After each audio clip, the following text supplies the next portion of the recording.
I did only see 5, but I did see a decent amount of those 5, and I'm kind of proud of that. And I saw bits and pieces of other ones. I just didn't get through them all. I mean, that's totally fine. Even though I watched pretty much every premiere, sans sequels and second seasons, etc., and found a surprising amount of them watchable. Despite that, I really think I'm going to be cutting it down to maybe 5 to 8 shows I'm going to be following. Hey, that's fair, given that you watched 20. No, it was more than 20. It was like probably closer to 40. I wanted to die. Oh my gosh. I got a question, Zach. Did you get to Beatless?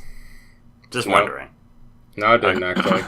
Okay. I did forget about that one. But at the time that I realized I hadn't watched it, it was too late. I was just, no, you know what? I'm good. I'm all right. Okay. I don't know if it's anything or not. I haven't heard anyone talking about it. I know. That's the reason why I asked. I was like, I haven't heard anything, so... This was definitely a weird season for me because I didn't watch a single PV, with the exception of obviously like the 15 that they put out for Violet Evergarden. So like most of my introductions to the show was legitimately just watching the show, like knowing nothing going in. See, for me, it was the inverse in that I watched several PVs for every show except for Violet Evergarden. Oh, really? I watched like one PV for that because I saw that hype wave coming a mile away, and I was like, no, I'm getting to the shelter. I'm going under. It's not happening. And honestly, for a show that hype, that's probably for the best. Yeah. It for sure was, because I think it very much. I talked about it a little in the episode 1 and 2 posts we put up recently. Yeah. But I mentioned that avoiding that kind of hype train really, I think, tempered my expectations for the show quite a bit. How much has everyone watched so far? I have watched 2 episodes. Is there a third one out? There is. I have watched one episode and 13 minutes and 56 seconds of another. Okay. Yeah, I've also watched the first 2 episodes. So, what do you guys think? Honestly, I just am massively in love with the show. Even as somebody that watched like so many fucking PVs for this, and like all the information that was coming out at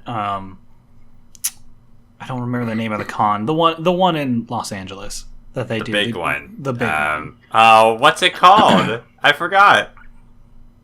It's like the Anime Expo. There we go. Yeah, I was like, I was thinking, come on, it's like the most generic name in existence. I'm thinking X. What is this? Anyway, Anime Xbox. Go home. Fucking shit. I'm super stoked for the show and to see where it goes from here. The art's fucking gorgeous. The soundtrack's amazing. Like just the detail in every single frame in the show is fantastic. I enjoy the characters so far, but the biggest straw that I have right now is that currently it definitely seems like it's going hard on the idea of readjustment after war, in the normal sense, but also in the psychological sense for people that may suffer from the scars of that with PTSD or multiple other things. Mm-hmm. And I like that the main character is this child that's, for all intents and purposes, is kind of like a war child that you might see in Africa that like finally gets out of that life and has to adjust to a better life for them. And I like that. I like that Violet like is that type of character that just doesn't know any other thing, and so is having to learn that. And I appreciate that everybody around her is like, they'll talk shit behind her back, but in a couple of scenes. But like for the most part, everybody's at least willing to work with her and help her adjust, and I think that's very nice. Mm-hmm. And I like that it is deep diving into the struggles of like coming back from war. Like the first scene that it shows, the one guy, Lieutenant, what's his name? Which one, Gilbert or Hodgins? Hodgins redhead, Gilbert blue. Okay, yeah, Hodgins. Were they both lieutenants? One was a colonel, right? I think. Hell. I think one's a colonel. They're both different ranks. I just don't remember who is what. Yeah, I mean it doesn't overly matter in this situation, but like the point is, I like that Hodgins, whenever we first see him, he enters the house, and then one of the first things that he sees is that like he sees the doll that's like kind of innocent, and then he just starts watching like the blood come down its arm, and it like brings him back to those moments in the war. And then you see whenever somebody gets his attention again, he suddenly like blinks and he looks, and then he looks back at the doll, and it's totally fine. But it was like that compounded with a little bit later, we also see him talk about like how there's a burning inside Violet, and we're very much led to believe that he's not just talking to her, he's talking to himself.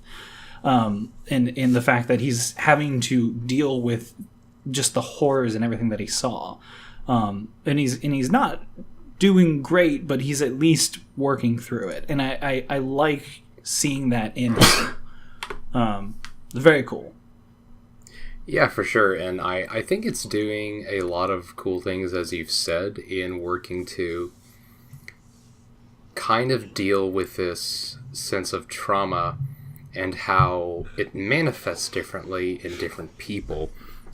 Specifically in, for Hodgins, we definitely see how it is taking a sporadic mental toll every now and then in terms of, things possibly bringing him back. Yeah, but he has his ups and downs. But we also see, in that sense, some other scenarios where it's maybe not a flashback or anything of that nature, but he'll be sitting at the bar and he'll suddenly, the gravity of, the absence of Gilbert will really finally hit him, and we see his facade crack and his demeanor waver, and we see the hard toll it takes on him, but then we also see the manifestation of trauma in Violet, and it's such a multi-layered thing with her, and that especially after seeing episode 2, and of course at this point this is spoilers, but it's very minor. We do see when Gilbert's brother Dietfried, reveals her as a gift to his brother. She's in a literal sack. She is wearing just some oversized battalion shirt. We see she is rib thin.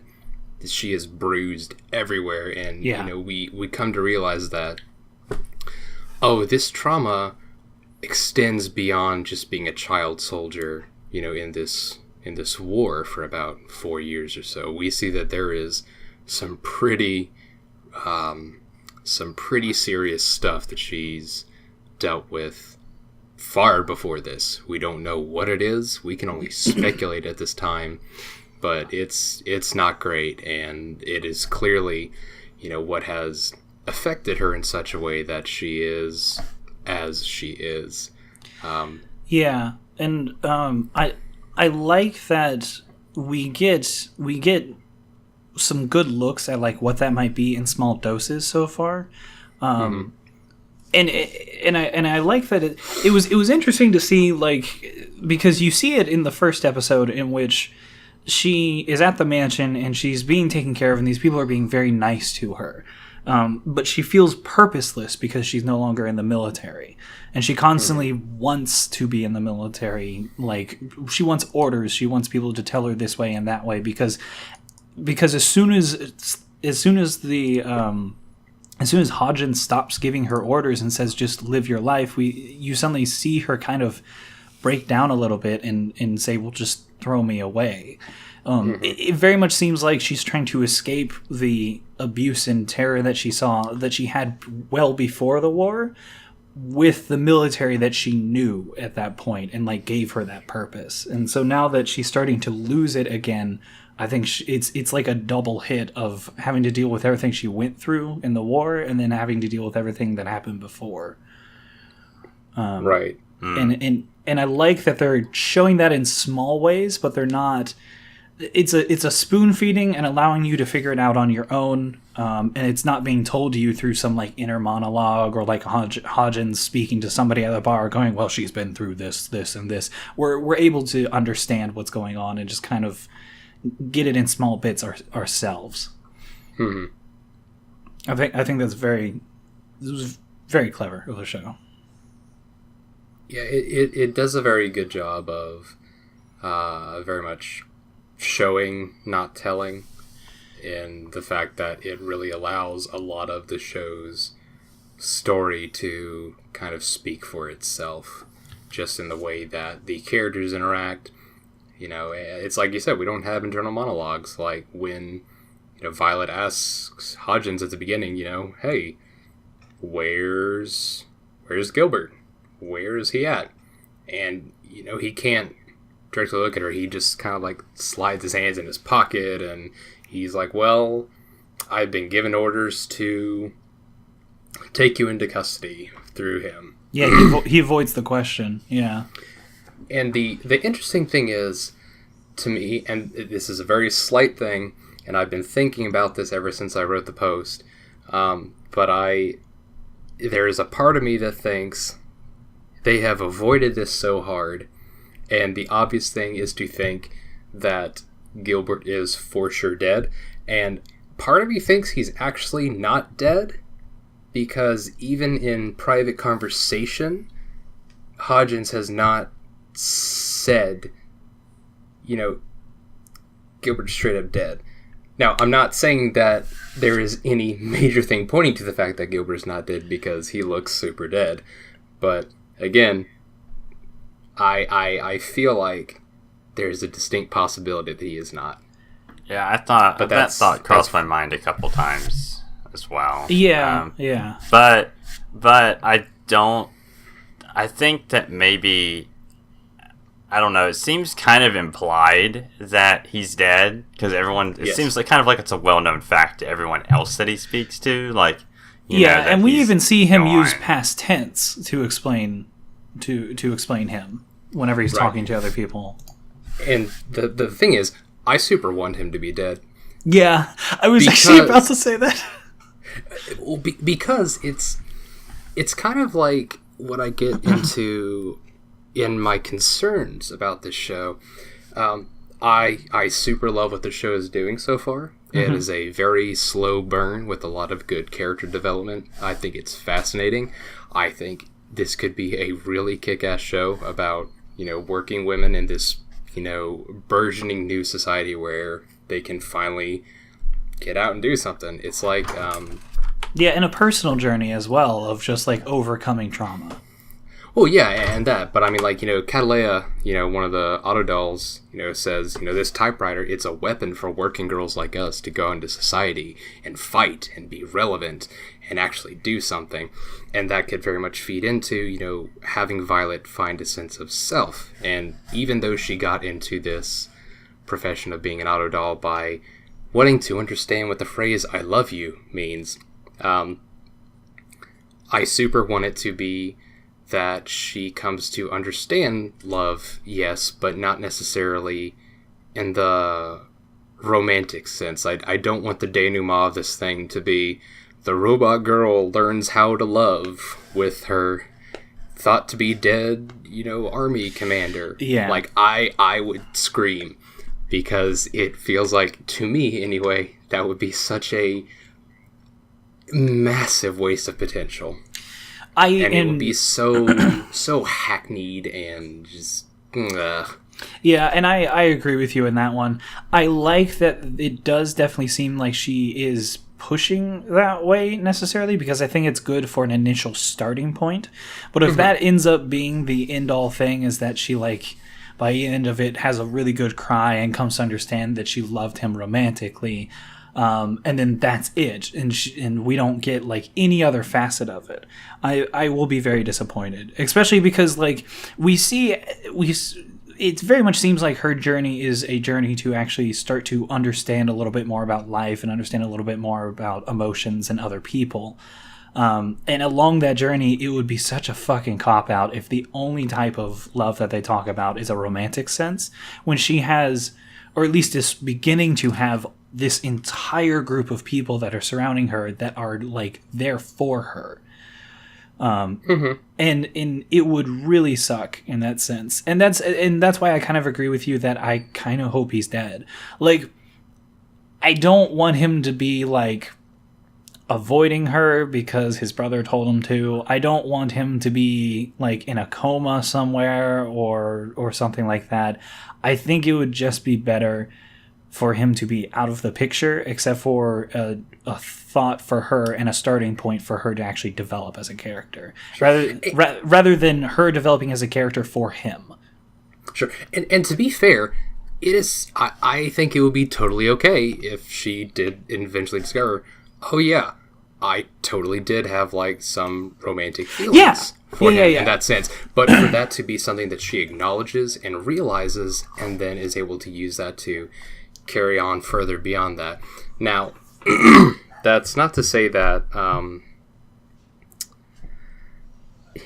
I even have some questions about that, because, you know, in the last sequence of the first episode, where she is listening to Catalea write this letter for the man that comes in that is wanting to write something to his, hometown sweetheart.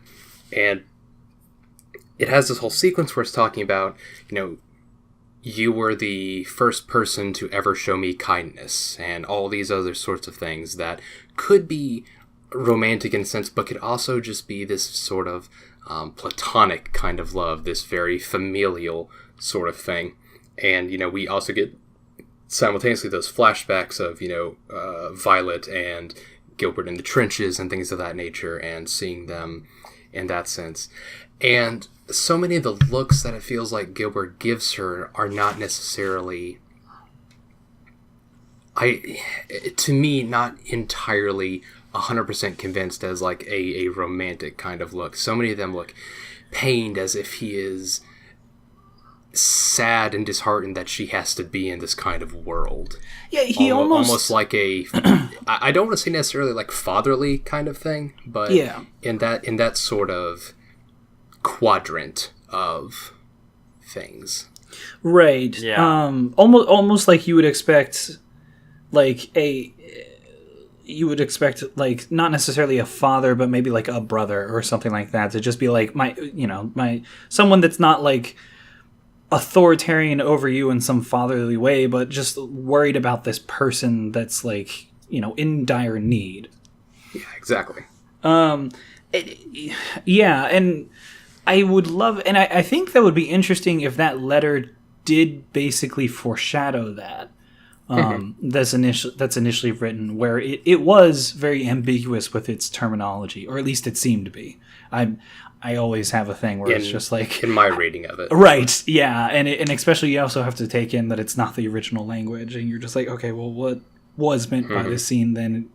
And I don't know Japanese, so right, yeah. How was this translated? Yeah, what is this source? Vocabulary and such, but whatever. Yeah, I don't know. I don't think the show will do something like with the romantic thing at all, if that's even what it is. It doesn't. I hope not. It doesn't really feel like it's even going that direction, at least from what I saw. And they're kind of just avoiding it, like, completely. So right, and for me, having only watched these first 2 episodes so far, that's something I want to stress. I am not, like, consistently existentially worried for the show in that it's going to go down that route. I don't necessarily think it's going to, because, as you say, I haven't seen a lot that has indicated that is the direction this is going to go in for me. It just seems like that might be an option, and we're just like, I would prefer not.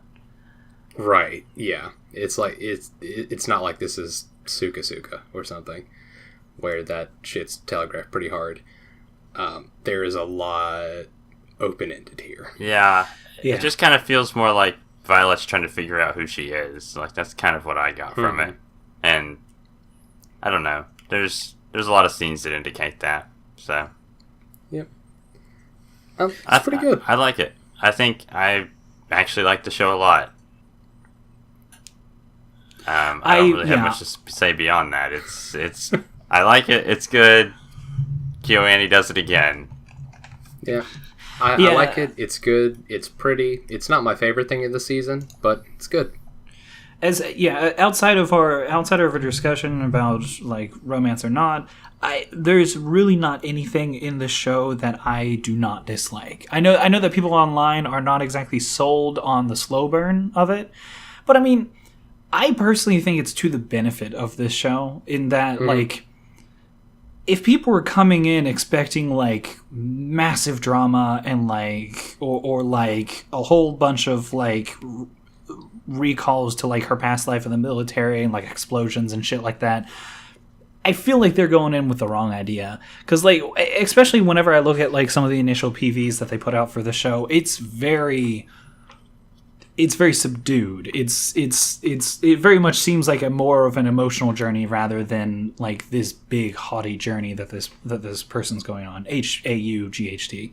And so like I like that it's a slow burn, particularly because it allows us to have a little bit more emphasis on the slowness that these characters are feeling. Like they just came back from war, and that's what tends to happen in a lot of like the literature that I've read and different things like that, is that people get back to their daily lives and all of a sudden they'll realize how long an hour is or how long a week is, and just everything feels so slow compared to just the constant like having to be on all the time. And it's difficult. It's difficult to adjust. And I think that it's to this show's benefit that's kind of in the background. I don't know if that's entirely the reason for the slow burn, but I appreciate it as that's something that I've read into it. And I know that, for sure. And I know that the director also said that he specifically wanted to get it as a let it build up over time, and I'm fine with that. KyoAni's done it before. Like Matt, you mentioned like Hyoka's done this before, and Hyoka was fantastic. Yeah, you know, I saw someone compare Violet Evergarden to Hyoka, and then I saw that tweet. Somebody said that. I think that was on one of Gigic's tweet chains, where someone's like, "Wow, I hated Hyoka too because it was so slow. It put me to sleep or something. This show is gonna be the same way, and I hate it." And I'm like, "What? How did you not expect that?" It's like literally, it's telegraphed. Like even in the PVs, like you said, it's just like, and there's nothing wrong with it being slow. I don't even understand how people expect it otherwise, but whatever. These are probably the same people that like would watch 10 minutes of 12 Angry Men and then just get really mad and say it's shit. I think they should go watch Golden Time if they want to ride. Just saying. I think they'd enjoy it. When are we going to do a podcast on Golden Time? When it's Golden Time. Okay, well, I can leave this call whenever. But yeah, that's Violet Evergarden. I'm very excited for this show. It's one of those shows that I'm constantly like, please come out with another episode, please. I'm so excited. And I'm very happy that it's 14 episodes so far that have been announced. Unless they want to do like an OVA or something like that. I don't know. This show doesn't really seem like they're going to go for an OVA. But yeah, like I'm excited that it's more than just 12 because I'm like, ooh, give me as much as you can. I'm excited. Yeah, Violet Evergarden. It's good. That's one of the 5 shows I've had a chance to watch so far. So out of curiosity, what are the other 5 you've watched? Yeah, there's other 4. Other 4. Stop. Math. Well, let's see. There were multiple ones that I was gonna try and get done, like get a couple done today, and I just didn't get time. I have watched Takagi-san. Good. Good. Yuru Camp. Good. No, we're not calling it that. But go on. Comfy Camp. It's Comfy Camp. That's just the name now. Place Further Than the Universe. That's what it's Antarctica. called. Also good. And Hakumei to Mikochi. Oh, I'm super glad you watched that. That makes me Okay, real I happy. haven't seen that one. So. You recommended it to me, and like I saw a little blurb about it, like a couple of sentences, and I was like, okay, yeah, no, I'll sit down and watch that. I'm so happy I sat down and watched that. Oh my god. I adore my little Keebler elves. I really do. It just sounds like something that would really annoy me, so I didn't watch it. I'm gonna be quite honest. It just sounded like something that would put me off like really hard. Well, no, okay, let's get into this. Yeah, let's get into this. Yeah, let's hash this shit out. What? So what about this show? Is it the fantasy aspect? Because I know you're not a huge fan of fantasy. Yeah, it's one thing, but another thing is like just like you said, it reminds me of like Keebler elves, and it's kind of just like oh my dude. I said that as a joke. It really like I did not. I know that, while but watching this, like I feel like it's one of these like slice of life shows that has like they're all small. It's a gimmick, and that's the joke. But it's super not. It's actually really not. Okay, convince me then. It is. One of the biggest things that I would like to point out to you, Matt, is that, like, yes, they are small, but it makes for an interesting idea because they don't really... A lot of the situations that you find them in are not necessarily ones where it's like, oh no, we're so small, this apple's so big, it's gonna feed us for decades. It's like you have these tiny little characters and they go into a town and the town looks just like you would expect like a fantasy town to look like, and they're going to the marketplace and they're doing this and that. And then you have all these different elements of like folklore and just like culture for each of these different places. Like in one of them you have this idea of like animated spirits, like after a set amount of time, like 100 years or so, like different pieces of like furniture or cups or silverware and different things like that get their own spirit, and they have a whole festival around that. And then like they go to another place and it's a seaside town, and it's very cool. Like they go to a little local coffee shop where they know people, and like it's very interesting because there's not a heavy emphasis on them being tiny, except for the fact that because they are tiny, it makes this world seem very interesting and alien when it's really just what you would expect in a forest or what you would expect in a field. And so the thing to consider about this is that I really hesitate to call this fantasy.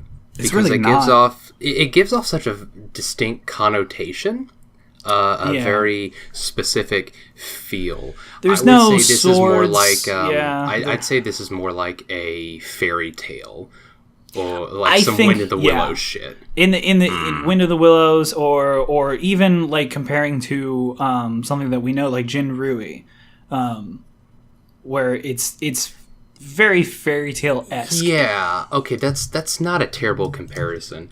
And you know, when Kyle was saying, they go into town and market and such, it's not necessarily like, hi, you've reached, generic village 1 outside of starting town. No, XRPG you're playing. Like, I mean, when Kyle's talking about the seaside town, basically imagine like a cyberpunk city with like fucking skyscrapers and just stacked buildings, but minus the cyberpunk part, and just have it all be like wood and sheet metal and shit. They have all these really fascinating locales that it's very distinctly like our own kind of fairy tale-ish sort of architecture, like, cozy little log cabins or things like that. It's not like, and here is our building, powered by Magitech light or something like that. It is very controlled in its fantasy aspects. It is, I mean, I seriously can't think of any other better way to describe it aside from fairy tale kind of stuff. Yeah, or like bedtime fantastical stories. Okay. And Matt, I sent you just a link that you can include in the video podcast if you want, but it's a picture of this place called Kowloon City that's outside of one of the major cities in China. Imagine that on the very seaside of in a like seaside port city, except for all those, instead of being living spaces, are like different storefronts and like marketplaces and different things like that. And it's not fantasy. Like, I mean, we have very obvious, like, we've seen that before, and you can even look at like early 20th century New York and see like just these stacked buildings of everybody in cramped spaces living together. And that's very much what the seaside town is. And then like the other town that they go to that's in this more like wide open field feels a little bit more like something that you might see in the countryside in Italy or something like that. It doesn't. It's not fantasy in the aspect of like mud and hay and thatched roof cottages and different things like that. It's just like Zach said. It's very much fairy tale. And it's interesting because it likes to explore these spaces. And that's what I enjoy, is that there's a lot of world building. It's like a slice of life world builder, basically. And I enjoy that a lot. Yeah, but it also does it without having the world building sound like they are reading from a textbook. No, it's just like them going to the marketplace, and then as they're walking around the marketplace, you can see the things occurring. It's not exactly like laid out for you in a large like 30-minute dialogue. Okay, so we're talking more like Isekai Shokudo world building, and not like... Yes. It's a tiny, less food-focused Isekai Shokudo. Okay. Well, actually, it is pretty food-focused so far in these past first two fine, episodes. Sure, okay, whatever. Okay. Yeah, okay, soup and a peanut. Okay, fine. Yeah. All right. But no, that's actually exactly, like, you nail on the head right there. Isekai Shokudo, just not food-focused. I'm really mad that I didn't think of that comparison. Damn. But yes, that's pretty much it. Okay, see, that's a little bit different than what I was thinking of. This visual art does not give a good impression of what I thought the show was. No. And that's the thing, because I went into the show expecting something different, and I was very pleasantly surprised that it was not what I was expecting. I definitely, in the first episode, I got this. I made the joke about the Keebler Elves because, like, their house is outside of town. They don't live in town. They decided to live out towards the edge of the forest, and so like you get this feeling as they're like using a machete to cut through blades of grass to get back home, that you're like, oh, okay, it is kind of like very Keebler Elves-y, or like I was gonna say Secret of Nim. Yeah, well, Secret of Nim. And Fern Gully, but like within a very short amount of time, especially because they basically segment the show into like 3 different episodes, basically like 3 different, I want to say like 8-minute episodes, between 2 to 3 depending. Yeah, 2 to 3. Because they do that, it doesn't stay on that. It's like the first episode they're outside their house. The second episode, they're completely somewhere else, and then the third one, they're like somewhere else, and that's all within this 23-minute episode that you're watching. This segment of the series. Real quick, not to sidetrack us, but I do have to ask, what fucking EL Fudge Elf Witch commercial were you watching where they were fucking macheting their way through blades of grass to get to the sweet chocolate nugget in the middle of these fucking elf cookies? Like, what commercial did I miss back in the 90s where I'm EL Fudge was just like fucking but like Johnny legit. questing his way through the jungle. No, but like legit, there was like a Lucky Charms commercial where they did that. Okay, so you're essentially saying all elves are the same, then, you fucking elf racist. Oh my god! No, don't and even. He's even a leprechaun. I was gonna say, excuse me, sir. He's a leprechaun. No, I'm just fuck off. This is a disaster. This is turned into. This is Define disaster. I think this is great. This is a Keebler Elf disaster. Oh man, I would have watched that Keebler Elf commercial though. Okay, I think we've determined that Keebler Elves not a good comparison. Anyways, it's good. It's very cool. And I like the designs for the characters are cute, but their personalities are very like I like it because they don't treat them as like small little children, even though they're very cutesy looking. It's like they go out drinking and like, and they're adults and they're like doing adult things. And I like the dialogue and the interactions between the characters because it's not like fantasy where it's like, doesest thou want a flask? It's like, no, they're just like totally modern and cool to each other, and I like it. Yeah. Also, the fucking Beatles at the beginning made me die. Just because they're like, man, I'm really tired of walking, and then he's like, and then the red-haired girl is just like, well, we could ride on the back of these Beetles, and immediately the Beatles are like, all right, like with that exact like tone to their voice, they're like, okay, we're going there anyway, whatever. It's so great. It's a real good show. They're so chill. It's so comfy, which is, I guess, the theme of this season, but. It really is. A season of comfy. With a few exceptions. Yeah. Yeah. Okay. I might give it a go. I would at least like try to watch like the first episode and see if you enjoy it. If nothing else, the first episode is so varied and interesting that it has a lot of good stuff in it. Yeah. And it shows the potential of where it could go and what it wants to do. Mm-hmm. But anyway. The only thing that really concerns me there is the format. Sometimes those shows that break it up into like 8-minute segments don't work very well. No, and that's fair. Like I just don't like the pacing of them for some reason.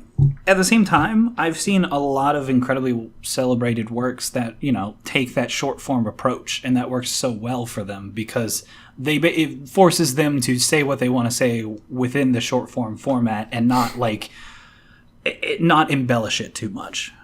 Sure, but I mean, also like the port town is very much not an 8-minute segment. Like that is a lot packed in there. Yeah, I guess that was like 13, wasn't it? Yeah, thereabouts.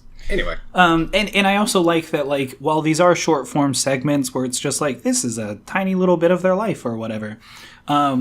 There's still a persistence and progression of events because like they will reference previous things or they will go back to a place. It's not like go to the portside city, one and done. It's like no, that's a normal occasion for them, so they'll go back like maybe every few days or something like that if they want to make the trek. Like, it's a show that you can definitely drop into at pretty much any episode, and you're not going to miss anything major, but if you've been watching, then there will be small little callbacks here and there. Exactly. Okay. Okay. I kind of get it. So yeah, I'm basically, like you said, Isekai Shokudo-esque. Yeah, that's what I'm hearing. I might give it a go if I feel like it. Yeah, I don't know. That's fair. No force in here. I think that's through High Dive right now. So... Okay, is it? It's one of those things where it's like things just start to blend together. If you're like watching a lot of anime at the same time, you're like, okay, shit, who was that again? Well, Anime Strike's dead, so one less to worry about. Let's get some clapping emojis in here. Don't actually clap. But while Anime Strike may be dead, there's definitely some shows I had to watch through Amazon. Oh yeah. Like Killing Bites. Oh God. How was Killing Bites? Oh, did you have fun? No, I really didn't. It's a bad show, and I'm not going to say anything else. Oh, okay.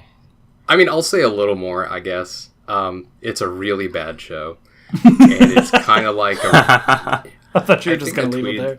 I tweeted this out maybe once or twice, but it's kind of like a really fucking bad, like, bootleg anime ripoff of the Bloody Roar fighting games from, like, the 90s and early 2000s. Oh, where people, like, transmorph into, like, anthropomorphized animals and shit and Rise duke it out. From your grave. Oh, no, wait, that's Altered Beast. That's Altered Beast, but sorry. Good try. It's not great. It's super edgy and very... It's edgy in an entirely juvenile and unenjoyable way. Oh, that's unfortunate. So, like, it actually was made in the 90s. I mean, in a lot of ways, yeah. I mean, we literally have a character that's... Our protagonist is walking in the fucking park at midnight, and some lady in a trench coat, just goes a full flash on him and says, "Hey, check these out." And he's like, "No." And she's like, "Yeah, check them out." And he's like, "Okay." And then he gets took shot a lot by of convincing, by her porcupine spikes and shit. What? Wait, what was that last part? Sorry. And then he gets shot by her porcupine spikes. Oh, it's the movie Teeth. Okay, see, sorry, I was still baffled by the first part of the statement that I didn't actually hear the second part.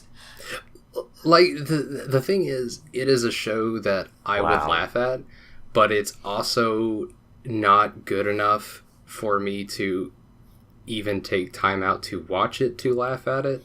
That's sad. Like, it's real bad. It's so not good. All right. I mean, if you're into super gory softcore, like, go for it. But well, no, not really. It's some dumb shit. I'm not saying that within our 3-person demographic here, that is in anyone's Venn diagram of, yeah, I'll watch that. Just say it. So definitely avoid that. It's super fucking bad. Okay. Like, are we talking? Yeah, okay. I won't talk about that. Please don't. Okay. So moving on. What was good? What was good? Yeah. Matt, what'd you get around to watching? What did I watch? You said you had about 8 shows? Oh, yeah. Well, I watched... what did I watch? Oh, shit. Oh, I don't know why you're asking us. I had to think for a second. My brain is slow. Speaking of slow, let's talk about Slow Start. I don't care much for it. Really? I can see how people do, but I've come to a point where I've realized that I haven't really watched a Moe Blob show that I've really super gotten into. I think it's okay. I won't say it's amazing, but I kind of like it. Yeah, that's the thing. It's okay. If there wasn't anything else to watch, I wouldn't be against watching it, but I don't really see myself, kind of, biting at the bit each week to see the new one. I don't know. I kind of like the fact that it rounds off kind of like all the slice of life shows with kind of just one of these. And I say one of these, but I don't know. It's a cute girls going to school anime. Like, there's 100 of them. Million. Yeah. But I think what I really like about this is that it's very well animated. Don't want to say well animated. I guess I'll say very lively animated. I really knew you were going to say that, because that's actually about the biggest compliment I have for it as well. Yeah. Like, it is very, very animated. Like, I swear, like, every frame has movement, and I'm like, stop moving. It's, like, almost overly animated, in a way. Like, everything is very much exaggerated in their movements. Okay, yeah, so as somebody who has not seen this, let me ask you, is this that the camera is moving too much, that the characters are moving too much, that the framing is just a little close to them? I wouldn't even say it's moving too much. Like, it's not an issue at any point in time. Okay. Yeah, just to give you perspective, it's not like we have some Blair Witch Project camera shit going on. It's the characters themselves are very are very their movements are very accentuated. Mm-hmm. Yes. And like they're just lively. Yeah, that's a good word for it. Yes.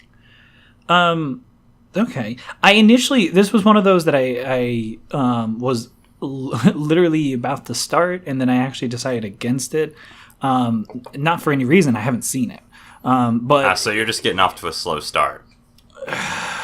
So ignoring that, I chose not to go into it because there were several other shows that were recommended to me because I like to watch at least like one comfy show, and I was thinking, I don't know if I necessarily need this when I'm watching like 5 other comfy shows.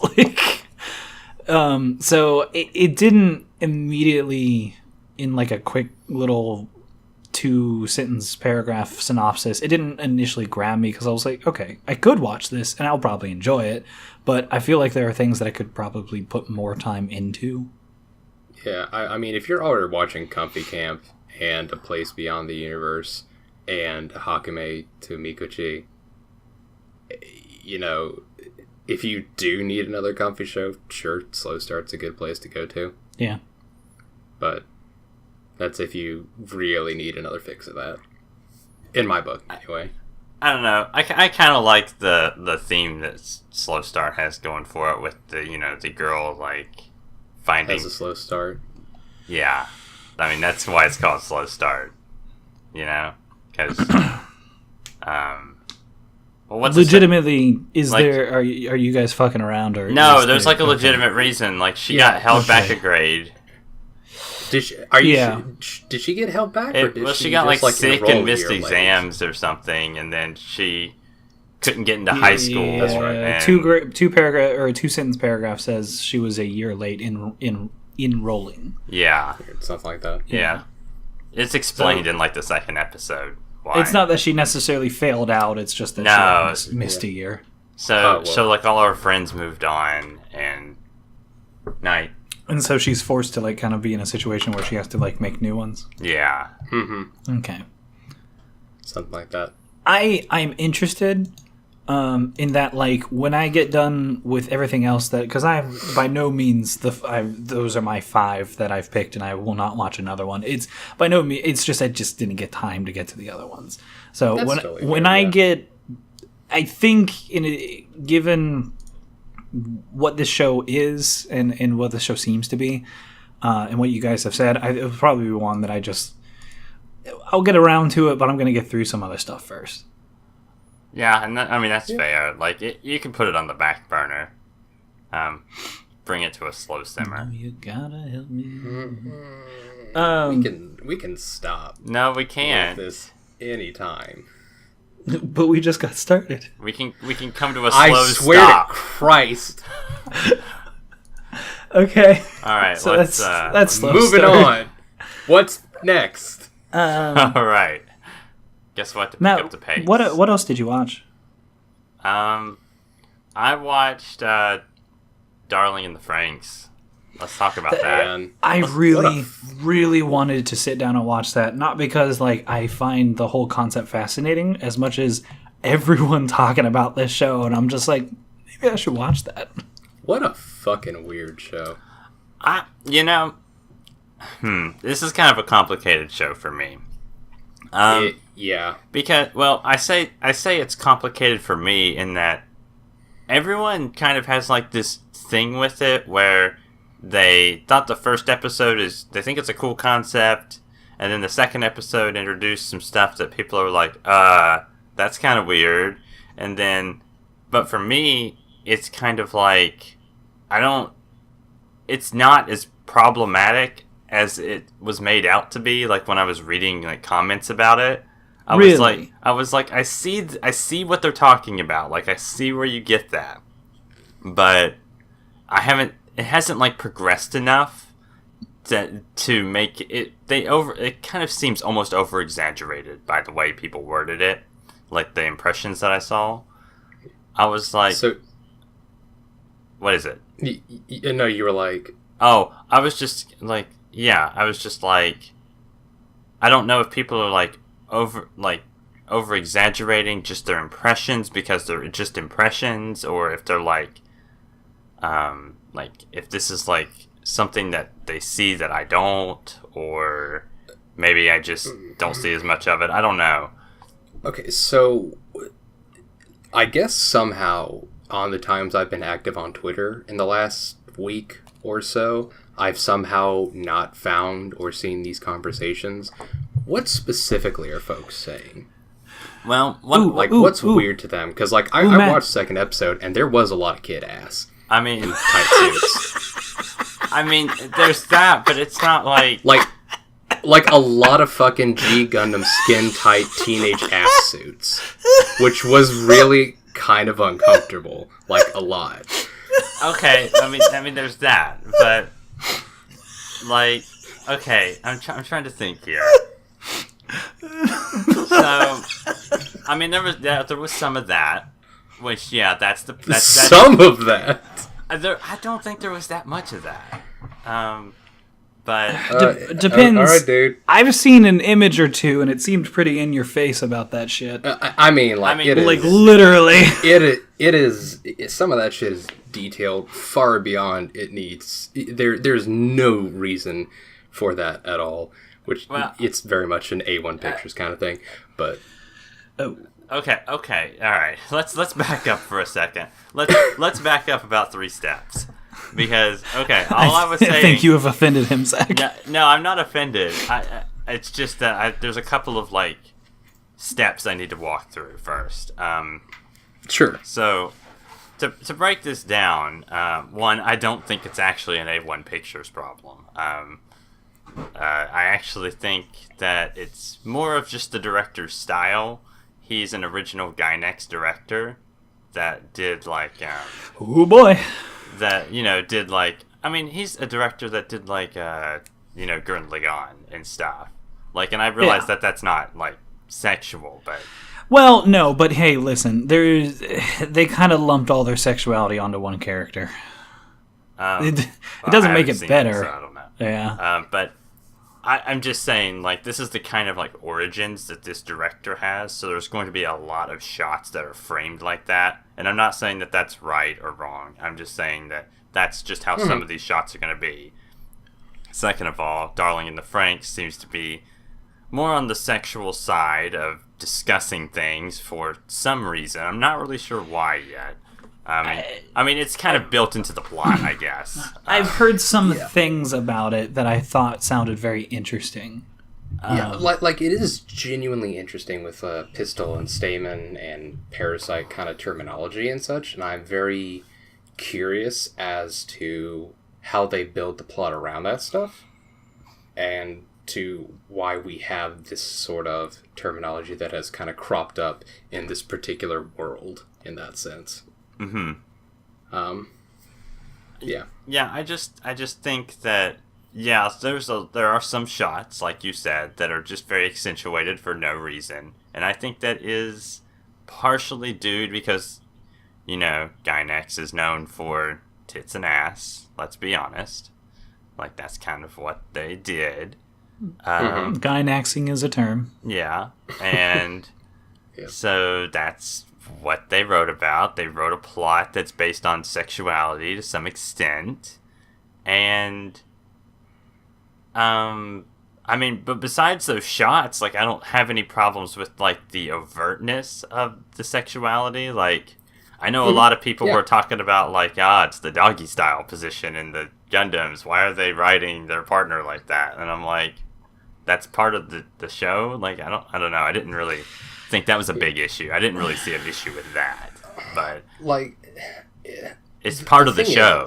Well, it's a thing though of that. Yes, it's kind of the problem of Kill la Kill is that it can be narratively driven, but then you have to ask yourself, why was that chosen to be the narrative? Yeah, and that's what we don't know yet. That's the big thing, and people Yeah. are already blowing it out it's narratively driven, it's already been determined. We don't know that yet. So, and I haven't seen the show, but I thought it was interesting that somebody brought up, from what I saw, the concept that because this is very much it's not a utopian society. It's very much kind of dystopian in its ideas, not necessarily its presentation. That somebody thought of the idea that the reason why it is sexual and heteronormative and all these different things could be considered a negative thing, and it's that's something that's going to be revealed later on, is that very restrictive for what these children are able to do or what they're put through. And so it could be a freedom of choice and consent kind of thing is the twist that comes later. Yeah, and that's kind of the big thing is that everyone's kind of already making it out this show is the devil or something, and we just don't know yet. There's a lot of things we don't know. And it's done some, the directing is kind of but like, minus that, like, we don't know a whole lot, so... Yeah, like, that's the thing. Minus some of those shots here and there, I adore this show. Like, I think it's doing a lot of really cool things. I've heard that it's bringing back mech anime in a major way, as far as like it's making people very nostalgic for like just the giant robot fights kind of thing. Because I think the designs of the mechs themselves and just the general like the movement of the mechs and the general idea of how they're supposed to function is such a neat, fresh concept in that sense, in a way, or it at least feels fresh at this point, largely because, you know, the most recent mech stuff we've had is like, you know, Gundam, Iron Blood Orphans, or some Alnoa Zero, things like that. Yeah, not like a real Gundam. They've had a couple, but it has been a while. The only Blooded Orphans was fairly recent. And the only thing that I can think of culturally is, like, I know that not just here in Western markets, but also in Japan, people were really digging Pacific Rim. Yeah, and that was like a lifetime ago. Yeah, and by that I mean like 5 years ish. Yeah, and it's like only just now we're getting the sequel and shit, and it's just like it's been a while. Yeah, but yeah, I don't know. Like, I'm super excited about this show. It's just I'm in the excited but cautious camp, in that I definitely do want to see how it goes about these sort of things. Kind of like you said, you know, with Kill la Kill, it was like, okay, well, this is some kind of weird shit right now. Like, why is it this way? And then, you know, it turned out to be a really good reason for it, thematically speaking, and, you know, etc. Yeah, so, whether it was executed perfectly or whether it had issues along the way, at least narratively they explained it in such a way that there was a reason behind it, and it was actually a pretty good reason. Yeah, and it was very solidly backed up, and actually led to a lot of deeply interesting character development on many sides. You know, now that I think about it, this is kind of similar to how the Kill la Kill discussion started when it was first airing. Like, a lot of people were very kind of like on edge about the show for a lot of the same reasons. So yeah, and from what I've heard, like, this show is not anywhere near Kill la Kill whenever it comes to like just full, complete and utter sexualization. Yeah, or just complete ridiculous things happening. It's pretty grounded, really. Like, you know, still one of my favorite things is whenever they pointed out that the vice president jumped out the window because there's no running in the hallway. It's so great. It's some good stuff. But yeah, I'm excited for it. I just I hope it doesn't shit the bed with this narratively. Yeah, it's one, from all the discussions that have been going around, I very, very much want to see, just to see what people are talking about. I've had a lot of things spoiled for me already, I guess, as far as the first 2 episodes go. So I would like to catch up and kind of like be in the know with everybody as far as this is. Yeah, you kind of gotta get out of that slow start you've had. You know what's also causing a lot of like heated debate? What's that? Is Pop Team Epic, actually. Man, I have really warmed up to Pop Team Epic after watching episodes 2. Okay, so episode 1 was... Episode 1 bothered me a lot in that it felt like I had just sat down, you know, on Adult Swim for a new episode of Robot Chicken, where the joke is, hey, this thing exists, right, guys?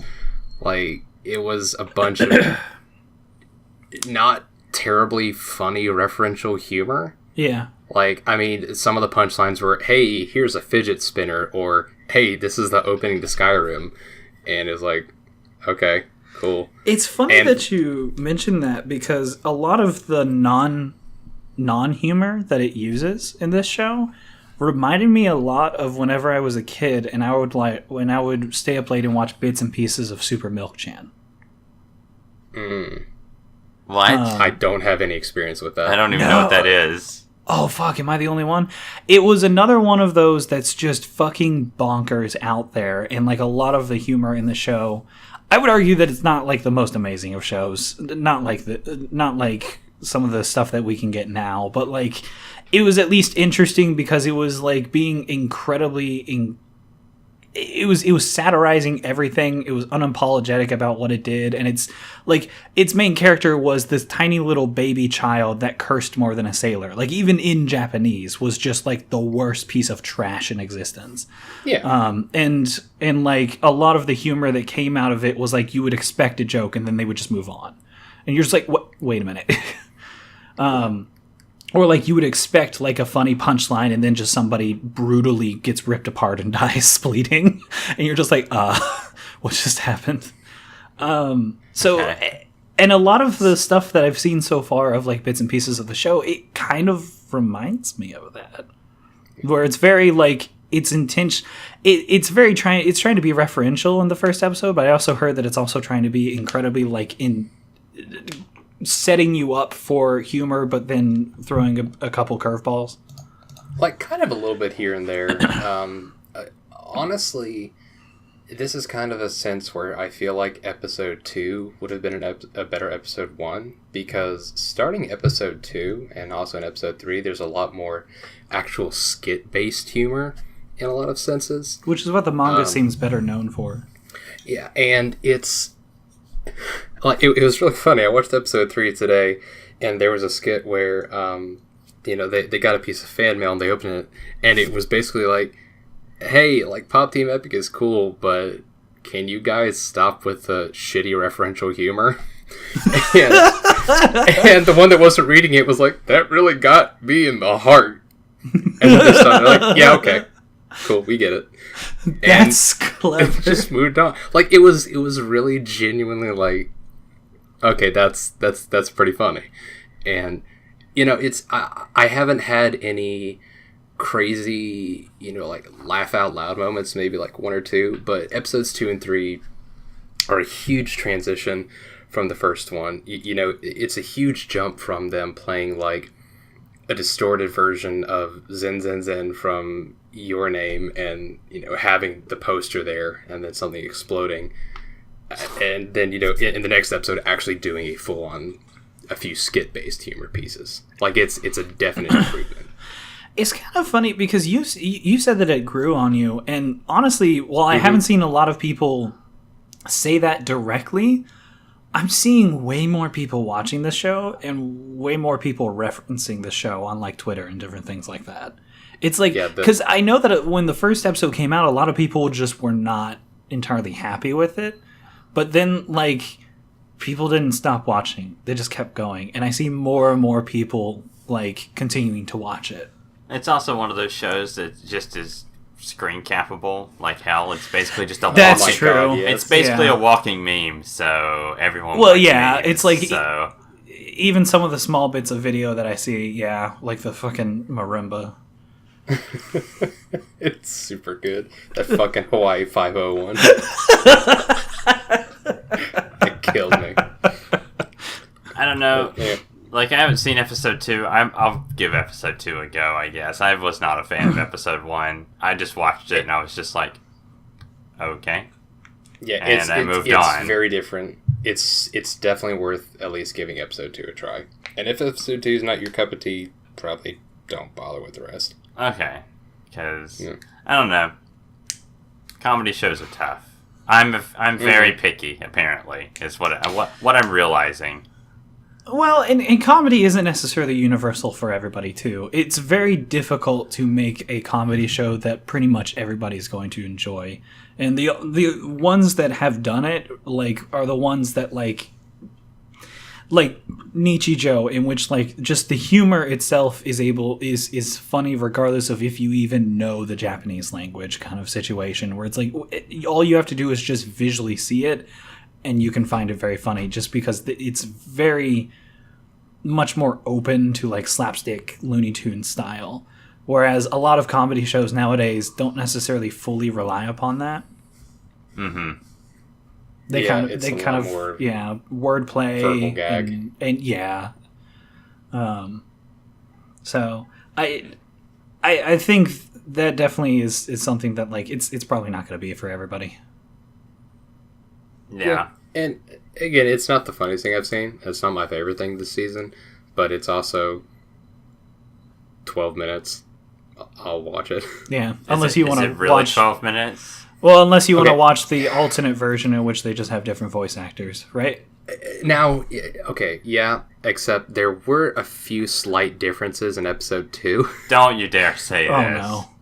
Oh no. It was very minor, though. Thing. It was very minor. No, this is like playing through a game a second time to get, like, extra snippets of dialogue. Like, well, see, but that's the thing that fucked with me, because I saw the differences in episode 2, and so I was like, oh, well, shit, okay. So I sat through all of both versions of episode 3, and there was no difference except for the voices. This is troll. Except for, one thing that's consistent is, there's a section where there is a French animation studio that does a portion of the show. The first half of the show does not have any subtitles, fucking at all. What? It's all just uninterrupted French, no translation. But the second half of the show, the rerun of it, does have the subtitles. I don't know if... It's fucking infuriating. Are the simulcasts trolling us too? I have no idea. Like, is this intentional or not intentional? That has to be intentional. That has absolutely has to be. There's no way it's not. Somebody's trolling us. I know, it's so... It's really good. Like, it makes me super mad, but it's real good. All right, I think even if it is basically just watching the same thing again, I don't think I'll mind watching another 12 minutes for like small little minute details, I guess. Yeah. Where are you watching it through, by the way, since everybody has it? What? Everyone is simulcasting it. It's literally simulcasted by everybody. That's so strange. Look, man, I can stream Crunchyroll to my Chromecast, so it's a pretty much no-brainer for me. Okay, Yeah. I watched it through High Dive, so I was just curious. So. Okay.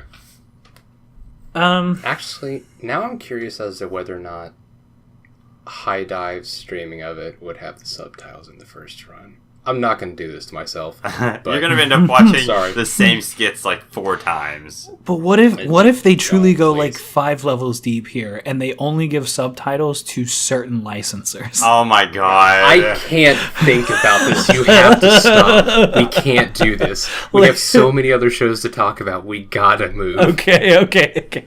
We can't do this for my sanity. Yeah, we can't slow down. Zach, what's another show that you've seen? Because you've pretty much watched them all. So, like, what's another one? Damn y'all. I guess something that I've actually really enjoyed a lot, has weirdly enough, I didn't expect this at all to be something that I enjoyed, but Sanrio Boys. I really liked Sanrio Boys a lot. See, I've been hearing some good things about this show. I've liked Sanrio Boys, even though it is essentially a giant advertisement for the Sanrio company, which does characters like My Melody, Hello Kitty, Pom Pom Puddin, things like that. Like, it is literally a full-length anime advertisement for this shit. So this makes an interesting idea then, because the whole concept I saw of the first episode is and I guess the show at large is that it's okay for guys to like cute things. And I feel like that's, now that I know what you just said, that is such a nefarious thing. I mean, it's not a bad thing. It's not like it's like whenever you see some company like give like $10 million to charity and you're like, I mean, it's great that you're giving the money, but I also know that you're doing it for the tax break. Yeah, sure. And so here's the thing, like, all things considered, we'll just toss this out here. In one aspect, yeah, it's totally an advertisement. And 2, yeah, they're probably most definitely absolutely using this as a way to, push more merch. Also, probably particularly to a female audience in a lot of ways, because it's like, hey, look at these cute boys checking out the shit that we like. That's cool. Look at them, like in this merchandise that is predominantly for us. And then, there's also the possibility of maybe there's some dudes that'll watch this and be like, fuck yeah, Melody. My Melody is cute as shit. I'm gonna go buy a keychain. Yeah, like a very progressive idea. And so, all that said, I kind of don't care, actually, that it is a giant advertisement. Like, I would if it was a garbage show, but it's super not. It's actually really competent. It is, like, I am stunned by how actually really decent this show is.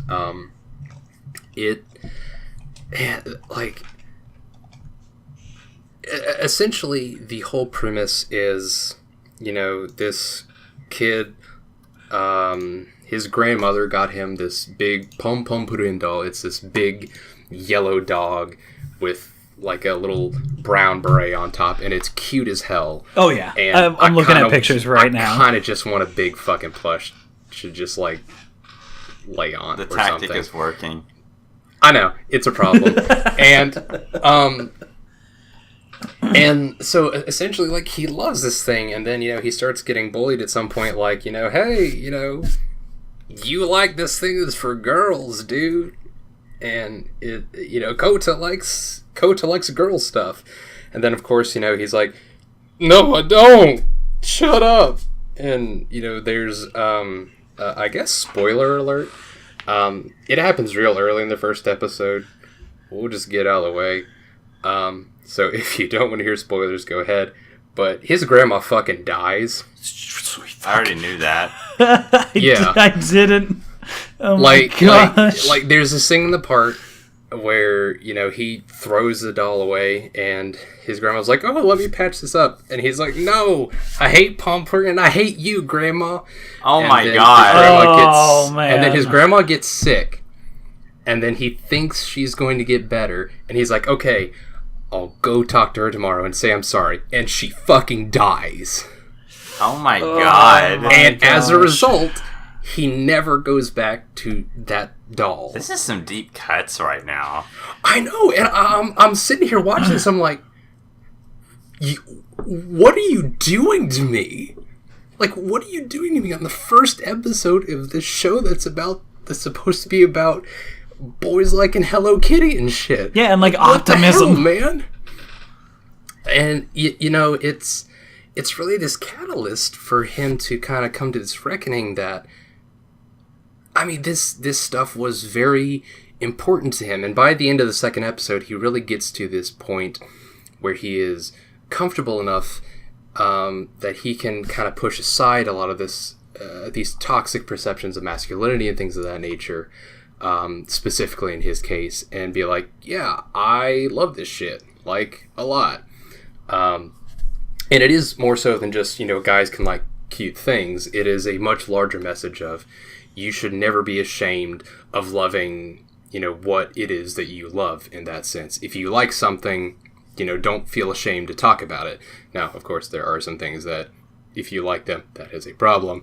Well, right, we're but not going to go into a list. But yeah, within reason, if it is something, harmless like this, fuck it. If you like it, you like it. Cool. Get into it. And then, of course, episode 2 does end on them going on a shopping spree for more merch and such after he comes to the realization that he does love these things and he's fine with that. So, totally not a plug for... That's also real weird because they actually used photos of a fucking store. Oh. With this stuff in it. Oh, shit, because they legally can. Yeah. And it's just like, it was weird, man. Like, it was kind of shaded over a little bit to look slightly anime, but it was definitely photos of an actual store, and it made me real uncomfortable. It's weird. I wonder what the rest of that show is going to do. It sounds like it's kind of resolved. Yeah, I feel like it's kind of wrapped itself up there. Well, so there's 2 other characters in the main cast they haven't fully integrated yet and such. And there's a bunch of other stuff, but it kind of seems like it's just going to go into a cute boys doing cute boy things kind of thing. Okay. Mm-hmm. That is also pushing this message of, hey, like, if you're a guy, you don't have to be a bunch of muscle testosterone, get that girl shit away from me. Why is like, everyone Southern? I don't know, man. Dude, but like, because we're it from does the a lot of cool South, stuff. Matt. It's our go-to. Yeah, come on. Like, I'll pull up my Wayne County whenever I want to. But yeah, like, it's nice. It really surprised me with how much I enjoyed it. And I think it's definitely a piece that is worth watching if this was even remotely interesting sounding to you. I think it remains to be seen whether or not I'm going to follow it the rest of the season. Mm-hmm. But it's definitely actually another comfy show in my fucking bandolier of comfy shows for this season. So... everything that you've said and a couple of things that I've seen online, I definitely agree with you that, like, even if it is pushing product, the way that they're doing it makes me not care. I don't mind. It's kind of like it's kind of like whenever I see a commercial that I just love so much, like any of the like ridiculous like body spray commercials and shit like that with Terry Crews. And they're stupid, but I love them. And I don't care that it's pushing me a product because I'm just having fun. But the other thing you really have to consider is, at the end of the day, like, what anime isn't pushing product? I mean, like, honestly, that's true. Yeah, like, what anime isn't going to try to sell you, like, Nedroid figures or Figmas? Yeah, or I mean, because Blu-ray they're not, or, they're not getting keychains and such. Because they're not getting their money off of views. They're getting their money off of merch. That's how the companies get their money. So, like, yeah. And so really, when you get down to it, it's, you know, you kind of just got to consider it's literally doing the same thing other anime is. It's just that this is coming from a particular company that is looking to push specific non-anime based merchandise. Yeah. It has a pre-existing product that it is giving a sort of anime push to. And I mean, to be honest, it's like, this is not like it's the most, it's not like it's the first of its kind in which it is specifically designed around a product that already exists. I mean, like, Pokemon, very obviously Pokemon the anime was to sell a product. And then you can also look at the not so great My Little Pony in the 80s, but then look at, like, the one that's well celebrated of, like, our current generation of kids, that, like, that My Little Pony is fucking fantastic. Everybody loves it. I think it's even won a couple of daytime Emmys. But but at the end of the day, it is pushing a product. My Little Pony is a franchise. Yeah. But at the same time, it's like, if it's a good enough product and it's not shoving it down your throat, does it really matter? Yeah, and that's the thing. Like, narratively speaking, it never feels... Well, I can't say never because, again, the weird shopping spree at the end of this one with the photorealistic store was real uncanny, and it was just weird to watch. But, I mean, that aside, like, narratively speaking, this stuff is all totally fine. Like, I mean, you could have the same show if it was just a bunch of other generic, cute characters from a brand of things. Like, it makes sense narratively why they would actually be like, yo, I like, you know, this character or something. Or whatever. I mean, they could be collecting cute Gundams or something. Right. And it would still, you know, more or less be whatever. I guess it's kind of then awesome. And, like, I applaud the creators that they decided to then choose guys liking cute things and go for, like, breaking a gender stereotype like that. Like, that's cool, that's really cool. Yeah, I'm consistently surprised by how competent a show it is. It's like they decided to make an anime first and then, you know, use it as a vehicle for their specific thing. Not like, we want a vehicle for this and let's make it just so we keep pushing this specific thing in a pretty, really overt way. Like, it actually... It works. Awesome. So. Nice. Yeah. So that was a good show that I saw this season. Oh, yeah. All right. Speaking of good shows, let's talk about Comfy Camp. Or hell yeah. Or that's my... Or Yuru Camp Delta 10. Delta. 10. I did see that. They decided to use a delta in order to make it look like a tent. Yeah, like it was a cute effort. But that's my only, like, I'm fine with them having the little delta in there because we've seen some weird ass shit in names as far as like semicolons and stuff. But, like, My only thing that I'm sad about is that they did not, like you guys have said, have the English name, because Yuru Camp does not directly translate to laid back camp, I don't think. Oh yeah. And so like I don't know.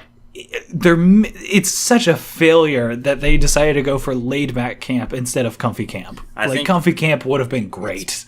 It's perfectly alliterative. It just rolls off the tongue. It's nice. Yeah, I think even Miles was like, "Oh, this is a missed opportunity." Yes, I saw that. It was very good.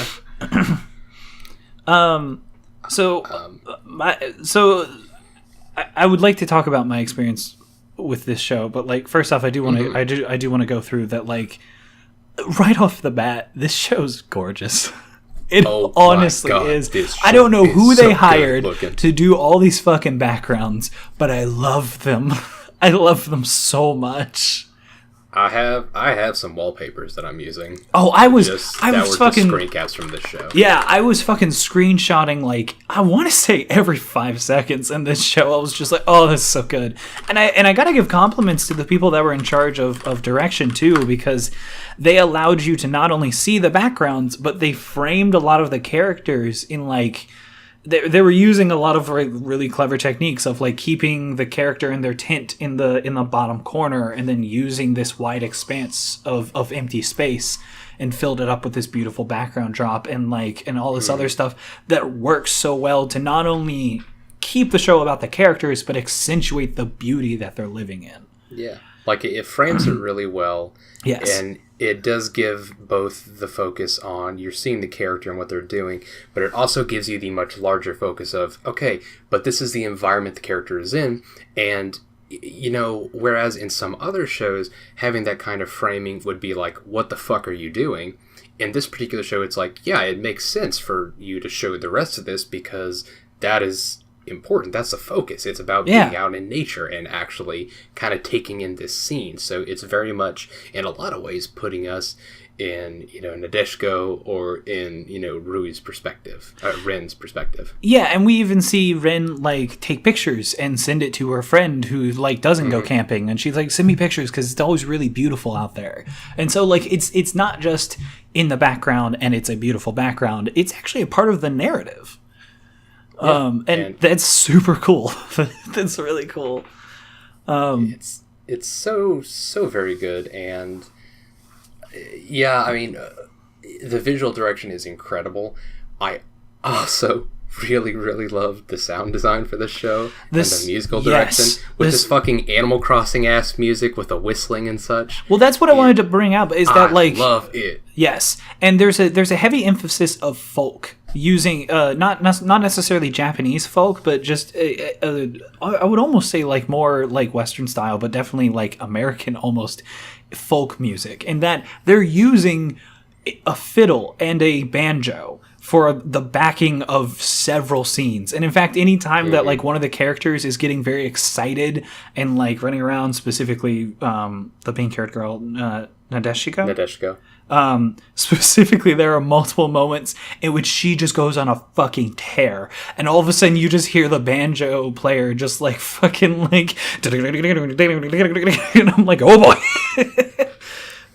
It's so great. It's beautiful music. It's not like it's like stereotypical country. It's folk. It's folk music, and it's very beautiful and simple, and it like helps to like make you feel like you're a part of like living out in this countryside. I'm telling you, man, the show's ending could put me to sleep. That music is so good. So good. It's so soft and still very engaged with like the vocals and the playing of it and everything is it's mwah. Yeah, and Don't have words.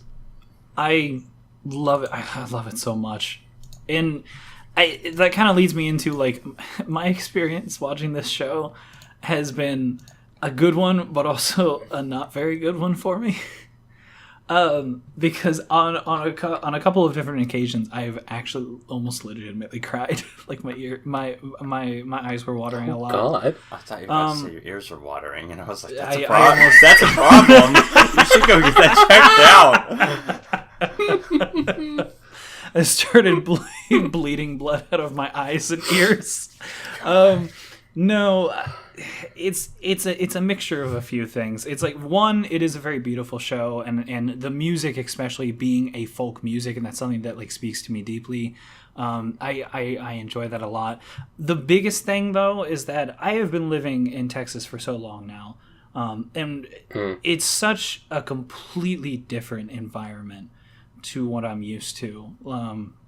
It's nice that Austin has a couple of hills nearby, so I don't feel like I'm just stuck like out in the open. But most of Texas is just flat. There's nothing for miles, and it's very different from what I'm used to growing up in Appalachia, where there's a lot of rolling mountains and beautiful countrysides, and the fall and winter just look gorgeous with all of the different colors. And seeing the countrysides of Japan, they're very, very similar to what Appalachia looks like.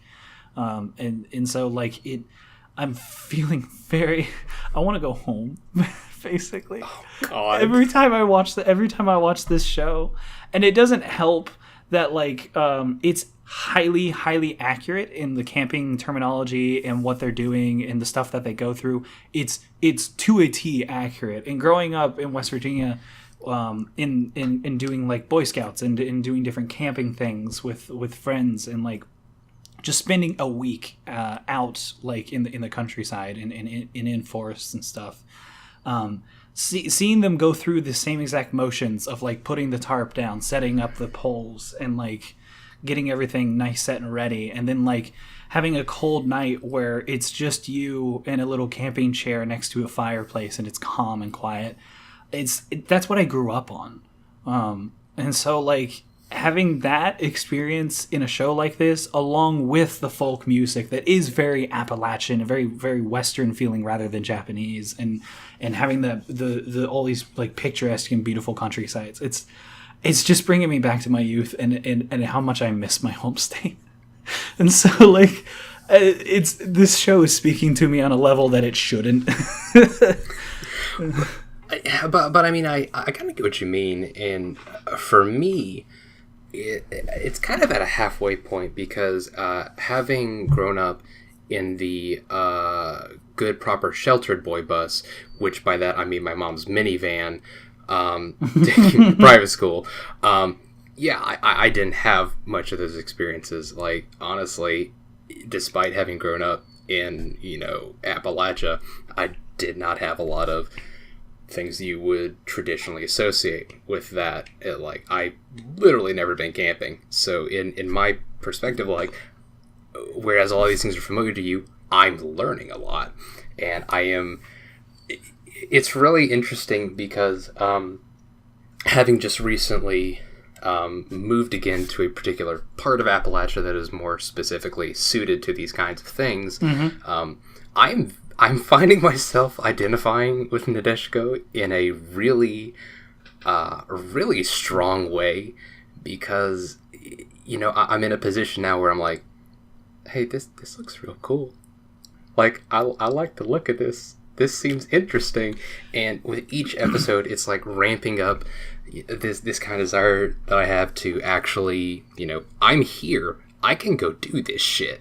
Yeah. And I'm getting some of these basics and such, down, even though it's not like I would use this as a, guidebook on how to camp. Yeah, but honestly, it's really accurate so far. Yeah, and so that's the thing. I'm like, I'd obviously need to look at it a little more, but like, I genuinely feel like, despite the fact that when I watch this show, like, I sink into my bed and almost fall asleep because of how damn comfy this show is, I also feel like I learned something with each episode that I watch. Mm-hmm.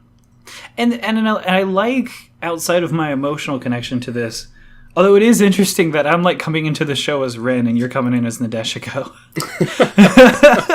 Like, I am I'm looking at Rin and like her with her little book like huddled up in some like heavy coat, like sitting by that fire. I'm like, oh fuck, man, I've been there. And so like I think it's kind of cool that we're both identifying with different characters, I guess. But yeah, no, it's I will say it is to this show's benefit that as much as it is honestly kind of an education show about camping, it doesn't feel like I'm getting on Miss Frissle's bus and going on a field trip necessarily. Although, don't get me wrong, that's an incredibly entertaining show in itself. But like, this ain't no Magic School Bus. Like the way that it's explaining things feels. Obviously, it does take time to like give you like a little bit more of like, hey, let's go off in our own little world and talk about firewood for a little bit with a narrator. But it's only for short little bits, and the rest of it just shows to you. Like it shows her setting up the tent and how she's doing it. Always laying down the tarp first, getting the poles in, making sure it's staked in. And it shows it more often than not. It shows that to you rather than just spend the entire episode explaining it to you. So like. Right. I like that while it is being very educational about it, it's doing it in an entertaining way. Yeah, very much so. It is a really interesting kind of intersection of a show that, like, I've kind of talked about shows that have got me very much interested in a thing here and there that I have no experience with, but I'm kind of interested in it now. Like with Nanamaru Sanbatsu, I got super interested in quiz bullshit. And that's, it's very cool, it's very interesting, but, it wasn't this kind of thing where it actually got me thinking days later, damn, I could, like, watch some quiz bullshit or something here and there. Like, I've found myself even days after watching an episode of this thinking, like, should probably ask some of my friends where some good places to go camping around here. Or, I should check prices on how much, a tent or something is. Like, it is weird in that it is this kind of show that is very much focused around a specific hobby or interest, but it is also educational and interesting enough in such a specific way that is actually inspiring a legitimate, like, actionable interest in me. Yeah, I would definitely say it's inspirational to, like, just go fucking camp.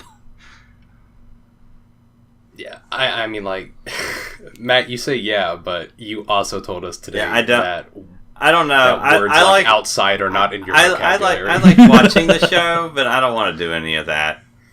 You can bring me back one of those pine cones that talk, though. I want to see one of those. See, I would love a talking pine cone. I love that it's like pine cone. It just goes, hello, hello. I am Mama Lee. Well, this is interesting, Matt, because we are all identifying with a different character, though, because then you're very much Saito. Her friend that just stays at home in her bed and, like, opens the window once and's like, no, it's too cold. And both her and her dog just, like, cuddle underneath the covers. Yeah, it's like, hey, that stuff seems cool. Send me pictures. That's like, yeah, you're like, that's super cool. Give me those pictures, and that's all I need. To a T, we are these characters, apparently, when it comes to the subject. It's over. Anime's come full circle with us. I have become the anime. We have become anime. Now, where are my talking pine cones? Hello. If I find one, I'll bring it over to you. Good. Yeah. Yeah, dude. I think that's a perfect way of putting it in. That it definitely does inspire you and gives a want, kind of a wanderlust to, like, go camping. Yeah, that is a great word for that, actually. That's one of my favorite W words. Not this again, please. Yeah, it's more. What were your favorite O words? Oh, you mean like oscillate? You did remember. Okay. No, to me, and I realized that I am going to be biased in this situation because I'm having such an emotional connection to the show. But I do think trying to take a step back, it very much is more than just a comfy show in that it's... For sure, yeah. It is. It is a very comfy show, and there are moments in which you see like Rin just walking around a campsite, and there's nothing else going on. It's just her walking around the campsite and exploring it. But to me, it's more than just a comfy show in that it's just this beautiful look at like all the things that like make nature interesting. And I enjoy that. I enjoy that it's such a positive look at that. And even adding on to that, it is fostering and developing these very positive, very healthy, like new burgeoning friendships and relationships and such. Yeah. Like I think maybe the thing for me that stuck out to me most recently was I think I was watching episode 3 or so. And it gets to this point where, Nadeshiko is camping with Rin for the second time.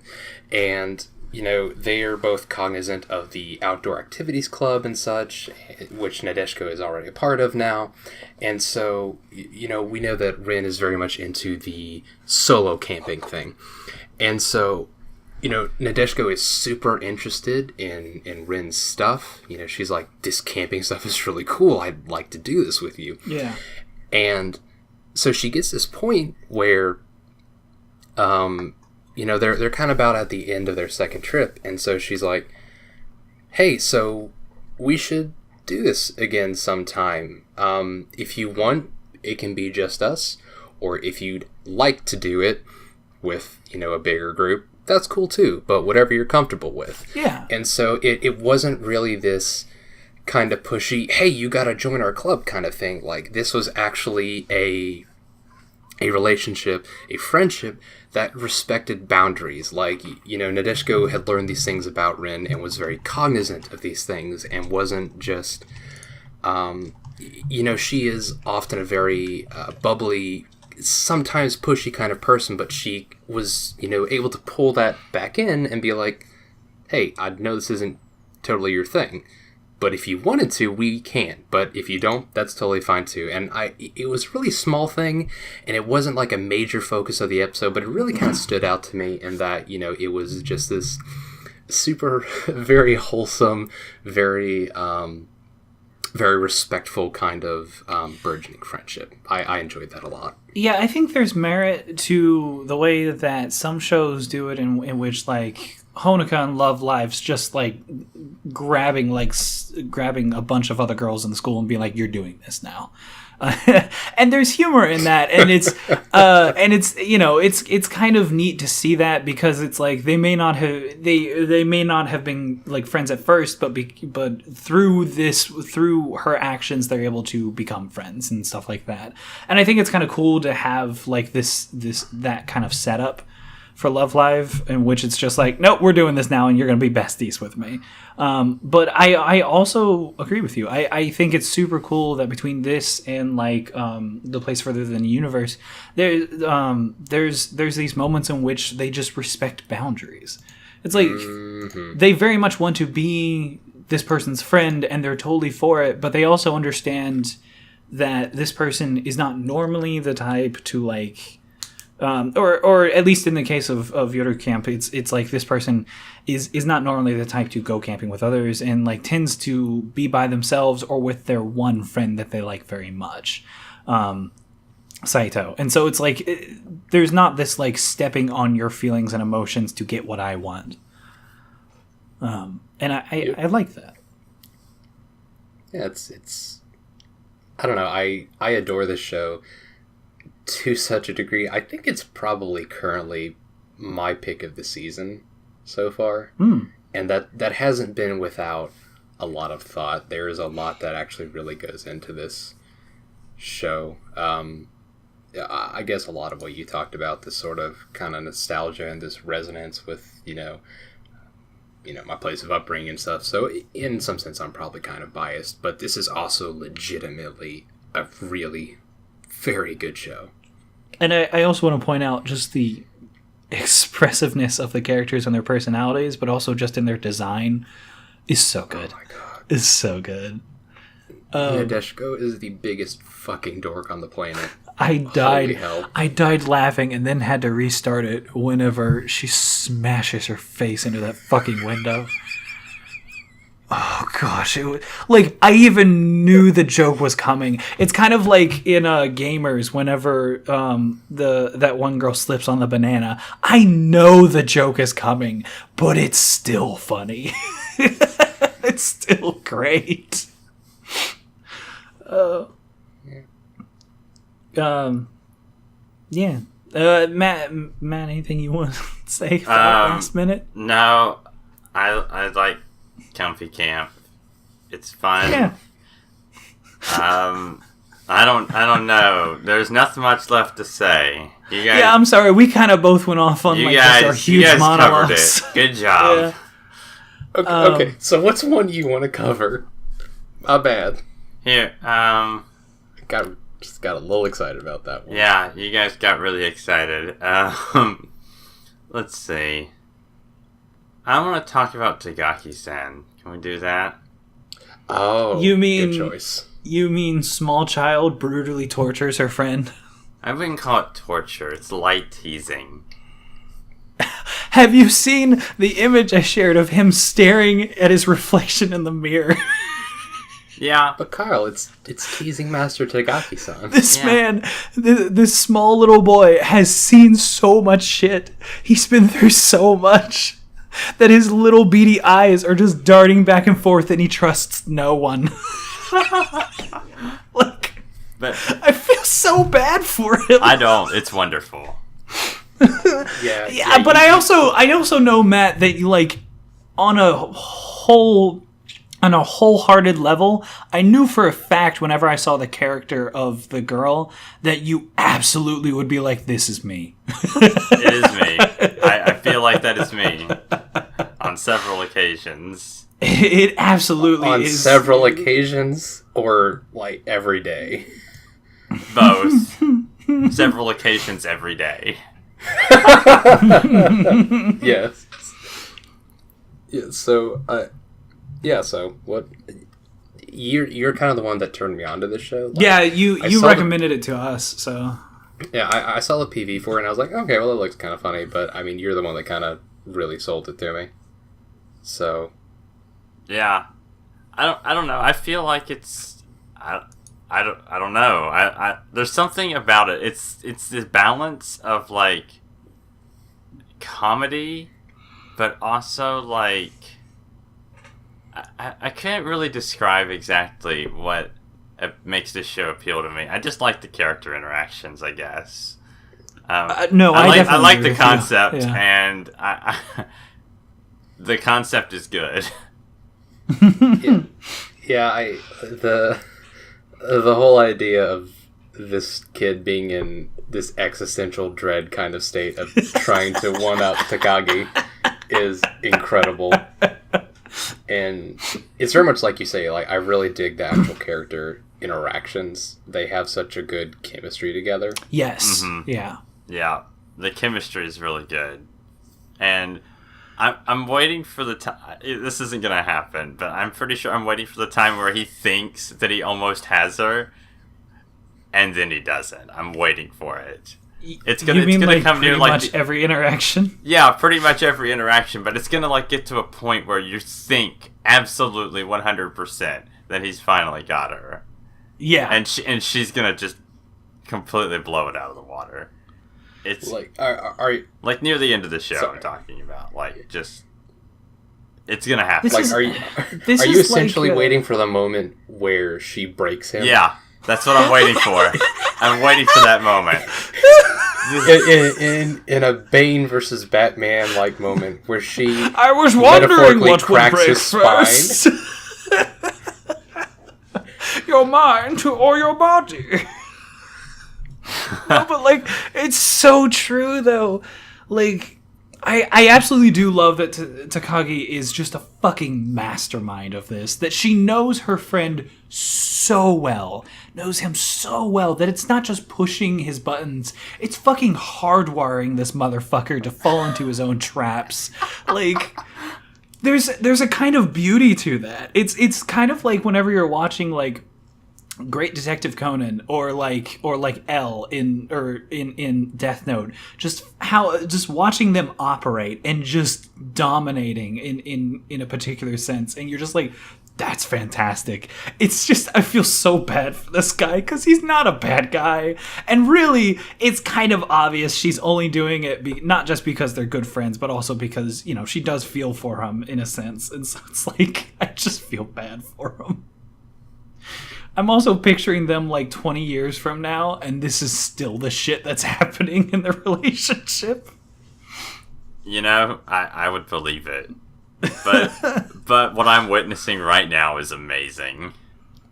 It's so interesting because, like, it's not like, and it's like you said, he's not like a bad kid. He's just doing like what normal elementary, or I don't even know what grade are they in. Are they middle school, elementary? Like, what is this? I'm pretty sure it's closer to like elementary. I feel like that's what I was thinking. I feel like it's probably going to be like real late elementary or really early middle school kind of situation. Yeah, it kind of feels like one of those two. I don't remember if they said or whatever. It doesn't really matter, but.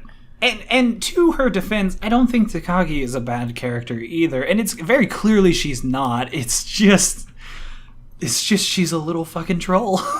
It's amazing. Yeah, just like you said, it's she's got him figured out so well, and it's just amazing watching him play himself. Yeah. Sometimes she doesn't even have to do anything. Yeah. It's just he's constantly thinking, what's she gonna do to me next? What's she doing now? Is she doing something? And then it's like she's not doing anything, but then he plays himself.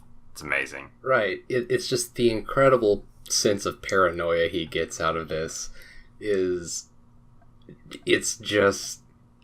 the funniest shit. It speaks to me on a spiritual level. But like there's that scene in the first episode with her hiding in the classroom. And I'm not gonna lie, like I knew something was off the entire time. I'm like, I know, like, all these are traps. Like when her shoes were in the freaking like podium in front of the room, and then they put that locker perfectly in frame. I was like, oh, she's like, when I saw the shoes, I'm like, she's definitely in the locker. And so when he went to open the locker, I was like, is he gonna find her? And then he opens it and she's not there, and I'm like, oh, where is she? And then she pops out of the curtain, and I'm like, oh, I didn't expect that. Oh shit. I thought it was going to be a situation in which, like, she actually that those were her shoes, and that actually was her. It's just that she knows him so well. See, that's the thing too. I thought that it was just a fake out from the start. Yeah. But that's kind of the beauty of this show, though. Like it's gonna get to a point where we're trying to like predict what she's gonna do, and then we're the ones getting trolled. It's like with alongside this kid, and it's like we'll never be able to predict her. And I absolutely want to see the show reach that point where we are also breaking. Like, I want it to get to that point where I'm just like, I'm done. I can't do this anymore. I can't keep watching this show. I keep getting my bean freaked. I keep getting mind fucked so hard. It's bad. It's so good. It really is. That's a good show. I like that one. I don't know how they're going to keep it going for 12 episodes, to be honest. I don't care. This is amazing. I don't know. I'm at the point where I don't know how they're going to, but I trust them to do it. Yes, exactly. Yeah. Because it has been super competent so far. and surprisingly varied in what it's put out there. Yeah, I'm actually surprised and how far they've gotten with it. It kind of reminds me a little bit of this short show. Tonari no Seki-kun is what it's called. It's kind of a similar thing, but it's like I don't remember if it was like 8 minutes. It's a little short show. There's a kid in the classroom. He's kind of being a punk, and he's doing shenanigans in the classroom, and he's got like this neighborhood classmate, and she like tries to stop him like all the time. Well, it's funny that you mentioned that because I literally just looked up the animation studio Shin-ei Animation. They made Tonari no Seki-kun. Oh, that's why the style looks a little familiar. Along with Shin-chan. So I'm not surprised there, I guess. Yeah. Again, we've come full circle. But yeah, like that's another little show it reminds me of, and it's kind of similar. I like that show, but like about 3 people on Earth have seen it. So yeah, to be honest, I actually hadn't even heard of this show. Yeah, I hadn't either. So we're all learning stuff today. Yeah. The more you know. The more you know. Ding. Speaking of the more you know. Yes. How about... Yes. Fruit. Do you like fruit? Are you going to be talking about citrus? Yeah. Man. So, here's an interesting situation, because this was not one that I have watched yet, but I have read, I think, the first 30 chapters of the manga. Because my roommate loves Yuri stuff, and she's like, okay, no, I'm sitting you down and we're going to read this together. So, like, all right, it's fine with me. I really don't mind. Sometimes they're like some of the most sincere romances I've read. So, like, I'm like, all right, totally. So I sat down and read this with her, and when I heard it was getting announced, when I heard it announced as an anime, I was like, that's problematic in itself. So Matt, how much have you watched? I've only watched 1 episode, but I did want to talk about citrus. Yeah, I'm in the same camp. We already talked about Yuru Camp, but shut the. Oh my god, I'm going to get murdered by the end of this podcast. What has been your experience with citrus so far? Because surprisingly, I don't know if we've talked about this much. I know we briefly touched on it just in our chat, but citrus. I feel like I would have to like watch another episode or 2 to like fully kind of figure it out. But like the first episode, that it didn't really like grab me, I guess, because it's not really. I don't know. I feel like it's not wholly like something I would normally watch, and I'm not gonna say it makes me uncomfortable. I just it's weird. There's a lot of weird aspects about it, and it doesn't make me uncomfortable per se. It just makes me like, well, that could be bad later on, or what are they gonna do with that? Like. And there's just some bizarre stuff with the relationships and how they've set it up, and I'm like, is this a drama or is this like a romance? Is it like both? Is it gonna get like really heavy-handed, or is it gonna be like porn? Like, I don't know. Like, yeah, I'm very much in that camp because, like, I feel like I would definitely watch this because I don't think that we necessarily get a lot of Yuri shows that aren't marketed, you know, in a very overt kind of way. Like, if it's a Yuri kind of show, it very much has a specific connotation and sort of advertising thing for it. And so in a lot of ways, I feel like this show could be really interesting if it is a sort of coming of age story where Yuzu and Mei kind of come to terms with and understand and learn more about their like sexuality and things of that nature. Like I feel like a holy cow, I'm gay, what the hell kind of show could be very cool. But it's sort of like you say, there's some weird shit with these relationships that puts me in a very cautious place for this show, because okay, it's fine, but then it's like, oh hey, but we're stepsisters now, and let me smooch ya. It feels like it is going for some heavy-handed, like, let's play in this taboo space kind of thing. But it's like you said, I've only seen the first episode, so I don't know much beyond that. I don't know if that's how it's going to continue to play out. If it is just playing with this in a very sensationalized, just doing taboo stuff for the sake of doing taboo stuff kind of thing, like I'm not totally sure I'm there for that. Yeah, and it's kind of a situation too. Most of what actually puts me off about this show is just framing. Like, I just don't want to watch a porn.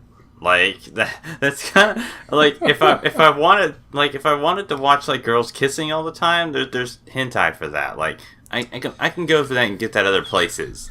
I want to know if there's like a story here. Like, are they trying to do something, or what's going on? Like, I don't even care about the stepsister element that much. That's kind of weird, but like it's not like the part that really bothers me. It's just, it's bizarre, and I just want to know if they're going somewhere with the story. So I could, depending on how spoilery you want to get, I could definitely help to explain some things about this show, just from everything that I've read so far. What do you think? Yeah, I don't necessarily want plot points, but just kind of gloss over it. Like, does it confirm our suspicions / reservations / fears? And I will say this, take what I say with a grain of salt, because Val, my roommate, would be much better at explaining this, because she's still keeping up with this. I haven't actually read this in a while, because I think I was starting to read it whenever the manga first came out.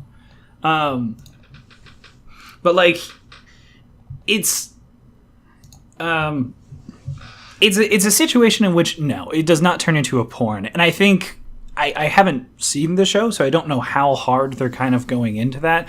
But it definitely does become very, very overt with its sexualization. But the point that it's trying to get across, I think, with a lot of that, at least in the manga, was it is trying to be that Yuri anime for girls that want girls kissing. And so it's not trying to pull any punches. It's like, do you want to see girls kiss? Absolutely. Okay, here you go. And then it's like, do you want to see more? And do you want to see them come, like, being okay with that, with that sexuality that they're exploring?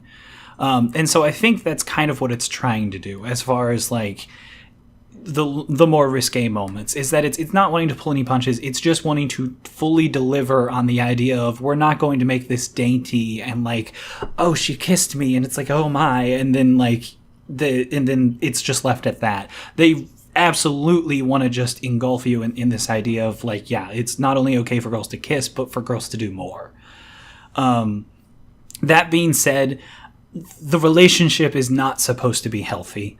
It's supposed to be a situation in which the two characters kind of find each other by the happenstance and coincidences that lead them to becoming not just stepsisters, but also like in their own way, like sort of lovers, but they never really define it for the vast majority. It's a situation in which it's not supposed to be healthy, but but after a while, it's supposed to kind of like. It's kind of like Scum's Wish, in that it's supposed to be a not good relationship, but by the end of it, it kind of sort of becomes better. Okay. I think that would be the best way to explain it, is that the manga knows that it's not good. Like, the way that these characters approach each other, and the way that specifically Mei Aihara is like at times forcing herself on Yuzuko. Like it knows that that's not cool, and it understands that, and it's trying to start with that as like the beginning, and then move towards something better by allowing these two girls. Like it's a situation in which like she's kind of doing this for May's kind of doing this for reasons, and then we find the reasons, and there's a lot of like healing. Okay, that's okay. I could actually be down for that. Right. And that's what it's supposed to be doing. But that said, I personally find it incredibly disappointing that this is the anime that we're choosing to adapt for a like purely Yuri romance, unapologetic Yuri romance, compared to something else. Like a couple of seasons ago, we had a OVA series. It wasn't even an OVA. We had like a 6-minute thing for a series that I had read called Asakao Tokase-san, which is very stereotypical in that it's the sporty girl and the like kind of like airhead girl fall in love. But it's such a sincere way of approaching it. And it's so genuine in what it does that I absolutely love the manga, and I was so disappointed that I saw the announcement that it was getting adapted, and then when it did get adapted, it was a 6-minute thing. I was so disappointed because that's one that absolutely deserves to become its own full-fledged anime. There's such a good story and good romance there, of showing two girls very sincerely falling in love with each other. So I find it disappointing that this is the first one that we get. But that being said, where Citrus goes, as far as what I've read so far, it knows what it's doing to a point. I personally was not entirely sold on the manga, which is why I stopped reading it. But it knows, at least knows what it's doing, and it definitely attempts to do something interesting with it. Okay. Yeah, I don't know. I just knew before before this was adapted, the manga was actually pretty popular. Yeah, it's actually surprisingly popular, and I think a lot of that has to do with the writing for the manga is pretty good in like doing a lot of shit where it's just like, oh man, oh shit, and it's like, wait next month for the next chapter, and you're like, no, no, fuck. So. But besides that, the story, it does turn into something interesting. Okay. And so I definitely do want to sit down and watch this show, especially if nothing else to just refresh me. And also because apparently the team behind this is like fucking top tier. Like everyone working on this show has a long history of some real good shit like under their belt. Oh yeah. So I don't know anything about that, but yeah. Cool. Yeah, I didn't look up the staff. Sorry, I only did that for a handful of shows. But yeah, like that got me excited, if nothing else, because I'm like, I can definitely see this. I will say that the director is known to not just do anime, but has directed some hentais as well, so that might become an issue as far as that framing goes that you were talking about. Yeah. But I mean, if the story goes somewhere interesting, like that's really all I'm concerned about. Like, I just wanted to know if it did something, or if I was going to be watching Sakura Trick 2.0, where the girls kiss all the time and nothing happens. Now, that being said, like I said, I was like 30, 40 chapters into this, so do not expect to have a happy ending unless they start getting anime original by the end of episode 12. Like, this is a long-running series. Yeah, I knew that. I was just wondering about that. Although I will say he was the director for this was also the director for Spice and Wolf, which a lot of people enjoy. So yeah. Well, who's that then? Yeah, we'll see. Okay. Yeah. Well, okay. Fruit may not be so bad after all. Fruit. God. So let's see here. Let's see. Real quick question, and I doubt that anybody's going to answer with an affirmative. Has anybody seen Cardcaptor, the new series? No. What's a Cardcaptor? Motherfucker. A mystic adventure. I will end you. I'm just sad. I wanted to get started on it, but it's been years since I've seen the original series that I felt guilty starting this without like rewatching like one of my favorite animes from whenever I was a kid. I was like, no, I should go back and watch the original first. But I am very excited. I'm in a slightly altered position of yours, where it's been so long since I watched the original that I just don't fucking care. Oh, okay. I mean, that's I'm fair. sure it's good, but I've heard good things about invested enough. I'm going to take my position still of what's a Cardcaptor. She captures cards. That sounds stupid.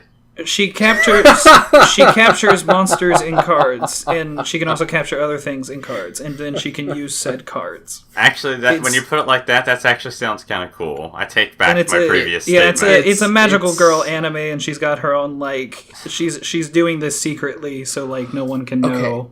So it's like Maho Shoujo Pokemon. Mashokamon. Sort of. Take what I say with a grain of salt, because like I said, it's been since I was like 10 since I've seen this show. But yeah, I would say probably. I would definitely say that there are more dramatic stakes than Pokemon. Okay, in like what was going on. I'll put Mashokamon down to watch. Okay. All right, moving on. I was just interested because, like I said, it was the original series meant a lot to me. So. Okay. Let's see here. What else we got? Well, there's only a couple of things left that I really would want to hit on. I do want to talk about KoiAme for a minute, since we just talked about Citrus. Yes, please do, because I'm one of the more so hesitant. One of the more... Well, I was just going to say, like, in regards to shows that people are approaching with caution, KoiAme was another one in that category for a lot of people. For sure. Matt, tell me some things about this. I haven't seen it yet. Okay. This is one of the shows I really wish I would have gotten to watch the second episode of before I came on here. Same here, actually. Because, I'm only going to talk about the frame reference of episode 1, and now there's like 3 out. So now this might not even apply anymore. But right, we're so backdated on this one. Yeah, backloggers. So KoiAme, like the first episode, I'm gonna say straight up, like it didn't address any romantic things at all, minus like one scene. Like okay. Well. So there wasn't any romantic interaction. Yeah, there was like nothing like in that regard. That's what I meant. Okay. Yeah. Yeah, there was nothing like that at all. Like it was just kind of a lot of like character backstory and. Yeah, it was a lot of. We were getting a lot of character setup and development, mainly through our two mains. Tachibana and Tachibana, the teenager, our young teenage girl that's working part-time at the restaurant, that Kondo, our 45-year-old divorcee, well, I guess not. Did it reveal if he was divorced or whatever? Yeah. I think it was divorced. Yeah, it revealed that in the first episode. That's when because if you remember, there was that scene where she got really mad in the restaurant, which was really funny.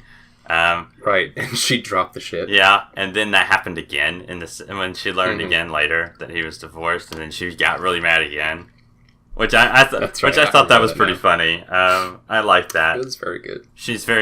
I like her expressions a lot.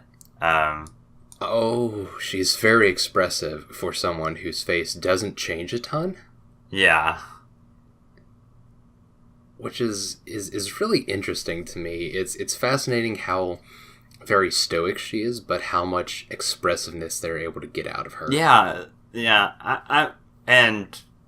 I think that's really interesting. I love stoic characters, but it's shocker. Yeah, you're not surprised. No one's learning anything new here.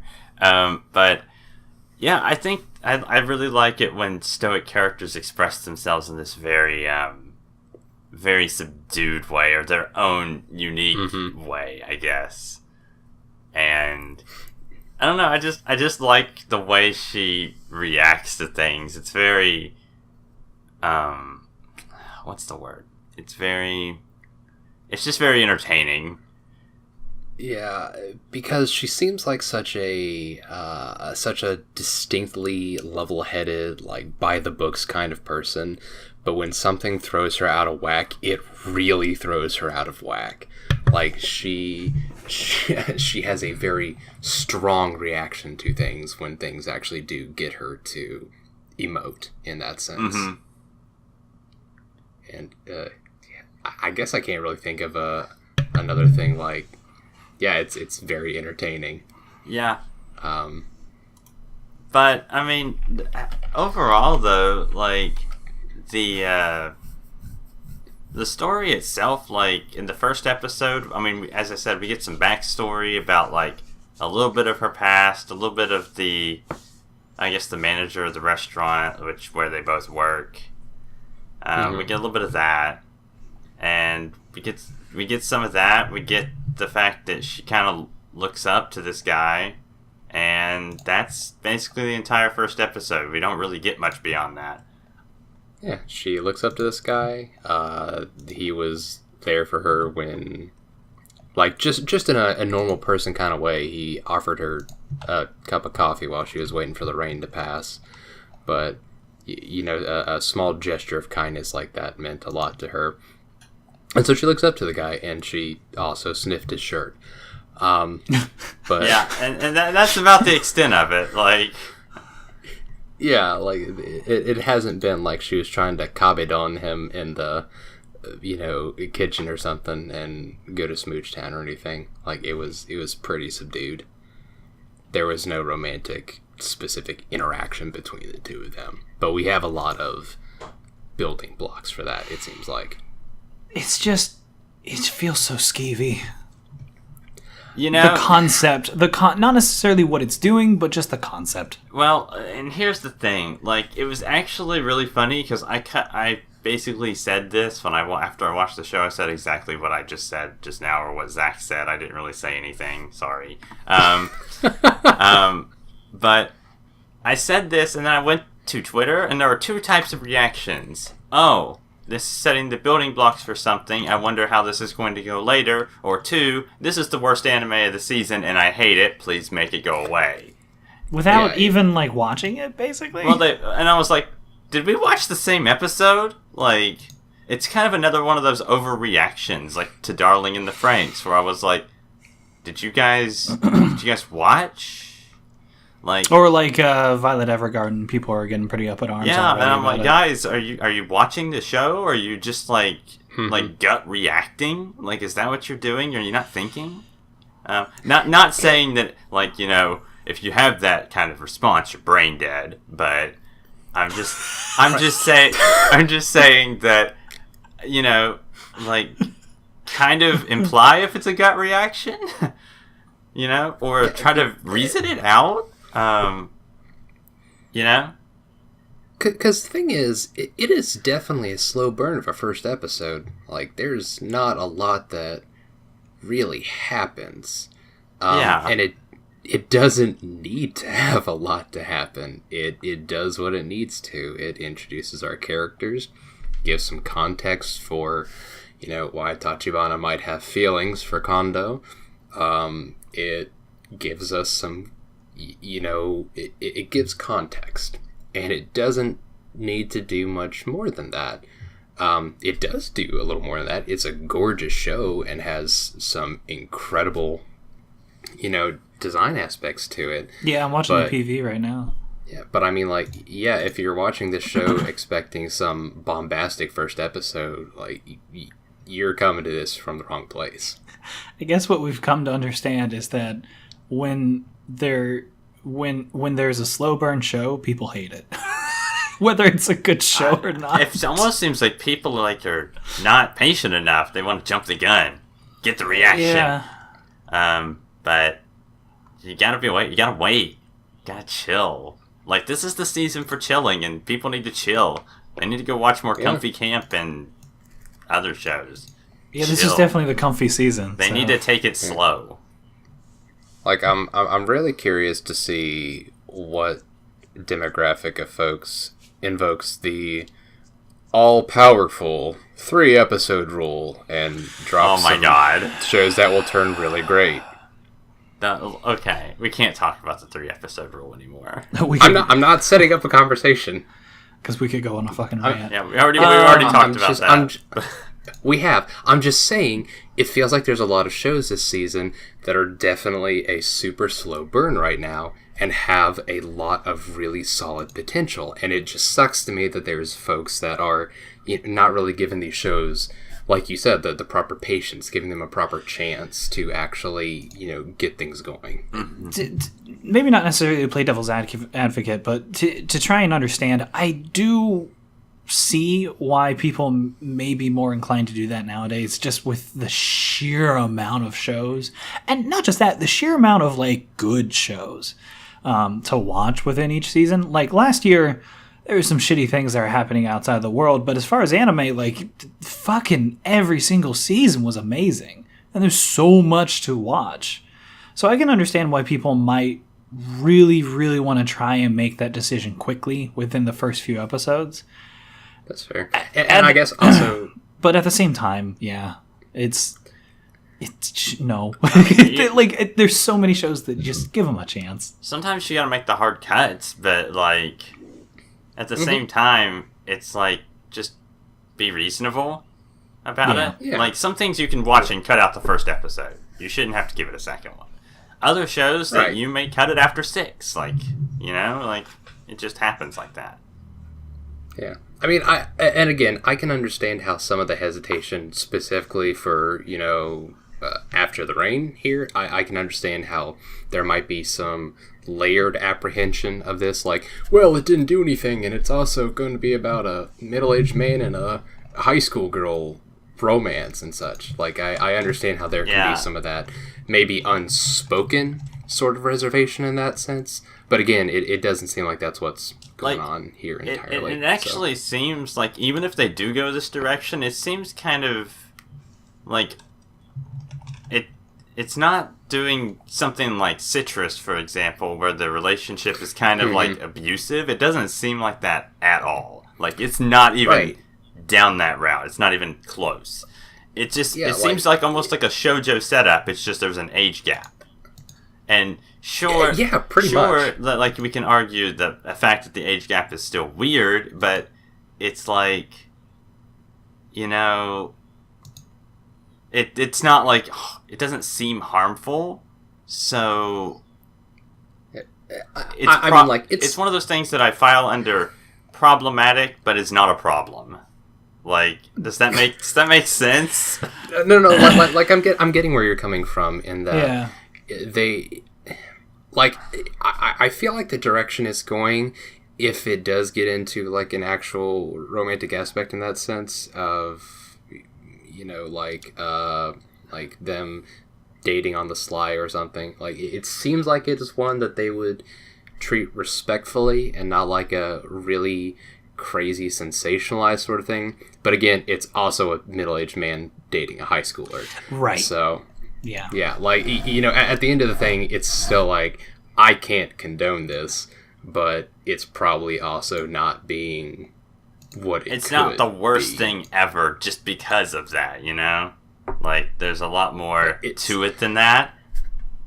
It's layered. It is a difficult conversation to have. Yeah. It's tough. Can I ask, this is going to be an awkward question, but can I ask, is she 18? I don't know. I don't know. It's not really gonna matter because there's still a huge age gap there, but 17. Does 1 year make that much of a difference to you? No, it doesn't. It really doesn't at all. I don't know. I don't know. As you said, it's kind of a tough conversation to have because It's just like there's a lot of layers. Like, I understand the apprehension, but at the same time, like, it's not reasonable for what I've seen. It's like, and that's not saying like I condone like dating, like, you know, middle schoolers dating adults. Like, that's not what I'm saying. Yeah, that's fucked up. But I'm saying that like there's a level of like. It's kind of hard to talk about. It's just, it doesn't seem like we should just throw these ideas out the window just because they're like, we don't want to talk about them. It kind of just seems like, I mean, look, we already got a bunch of incest anime, right? Like yeah, and I wouldn't say that we've become normalized to it, but we also just realize it's a thing that exists. So, like... Yeah, like... Yeah. I think there's an interesting story you can do with this. But it's kind of one of those things that I wouldn't condone. But if you want to write a story about it, go ahead. That's fine. Just don't make it weird.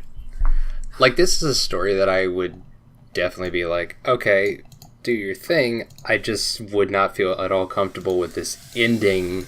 with anything long term through this. There's a way to... You know what I mean? Like, I kind of get it. There's a way that this story can develop in such a way that these characters learn and grow from this relationship without it becoming super skeevy. Oh, I guess this could turn into like a Violet Evergarden situation like we were talking about earlier. Like, it kind of actually has a very similar setup when you think about it. Like, you know... Oh, shit. Yeah, when you said that, it kind of made me think about it. But yeah, it actually is almost the exact same setup. Really. Yeah.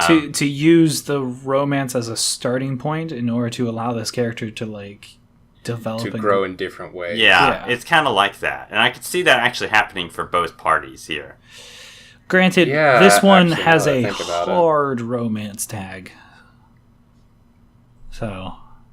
I don't really know if that makes a difference, but I don't know, because like it still could very much be a situation in which like just by the end of it she's able to grow and develop as a person, and you know, in a more positive direction. Yeah. So again, pretty much it all circles back around to I am still in the interested, but definitely cautious camp for this. Yeah. I'm not in comfy camp. I'm in cautious camp. I don't know. There's just a whole bunch of... I'm camping on a volcano. With like 1,000 yellow triangles with exclamation points like surrounding. I don't know. I'm pretty excited for this show. As long as it doesn't get weird. Like, just don't get weird and I will be okay. Just let's not go anywhere. Let's not take the citrus route. And, like, make it really creepy, you know? Okay, so let's go. What's next? I don't know how to transition here. We still haven't talked about A Place Further Than... You know, that was the first show that came out this season, and we haven't talked about it. Let's fucking talk about it. That was great discussion. Alright, moving on. This has very much fallen into... kind of the same category for me as Comfy Camp in a lot of ways, in that it is a show about you know, these folks that have pretty much never met before all coming together for one common interest, developing a great relationship and good friendships, and also coming to be deeply interested in the same thing and working to consistently support one another and having these really good, wholesome friendships. Yeah, and we had even talked about that a little bit in the Yuru Camp thing, is that like the setting of boundaries that like Yuru Camp did, this thing, like especially when it comes to what's her name? Yuzuki Shiraishi? Shiraishi. Yeah, especially when it comes to Shiraishi, they dedicate an entire episode to respecting a person's boundaries. Like, fucking fantastic. And I do have to say, one of my favorite things about this is, like, I do like the character designs and the big old goofy smiles. I do like how beautiful the show is, and, like, there's some incredible animation. Honestly, though, the script for this show is so good.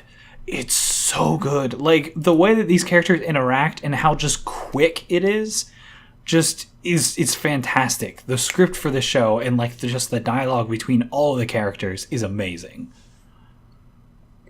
They had some pretty incredible banter going on and some very good interpersonal conversations and such. It's a lot of what really makes this show for me personally. Yeah, and the way that, like, the characters also use, like, different movements and things to, like, it's something that I just don't, because I don't know, it's the way that they're doing it that intrigues me, is that, like, it feels a little bit more, like, grounded to me, instead of having this, like, incredibly, like, explosively expressive face that's very anime-esque in what it's doing. It's like, at one moment, Miyaki is making fun of I'm not going to pronounce that right, but Kubuchisawa is making Shirase.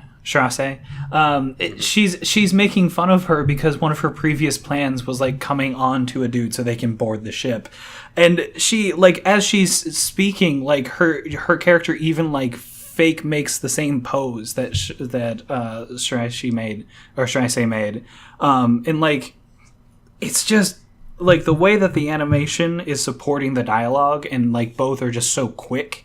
It's like, it reminds me a lot of, like, some of my favorite American comedies, and, like, it's just, like, one after another, and, like, the playoff of each character is just so good. Yeah. I just want to say that. Oh, yeah. Actually, one of the things that I like about this show the most, and not to just completely just ignore what you just said, but no, I agree with you. I actually really like the directing for this show. Like, it's actually pretty creative. Mm-hmm. You can look at the opening and just, like, you can tell, like, the directing is just like, it's spot on, like, all the time. Yeah. Like, absolutely. And it's kind of creative. It's kind of, I don't want to use the word quirky, but it's very, very, it's got its own sort of style. It's sort of flair. Unique unto itself? Yeah. It's quirky. Yeah. Thank you.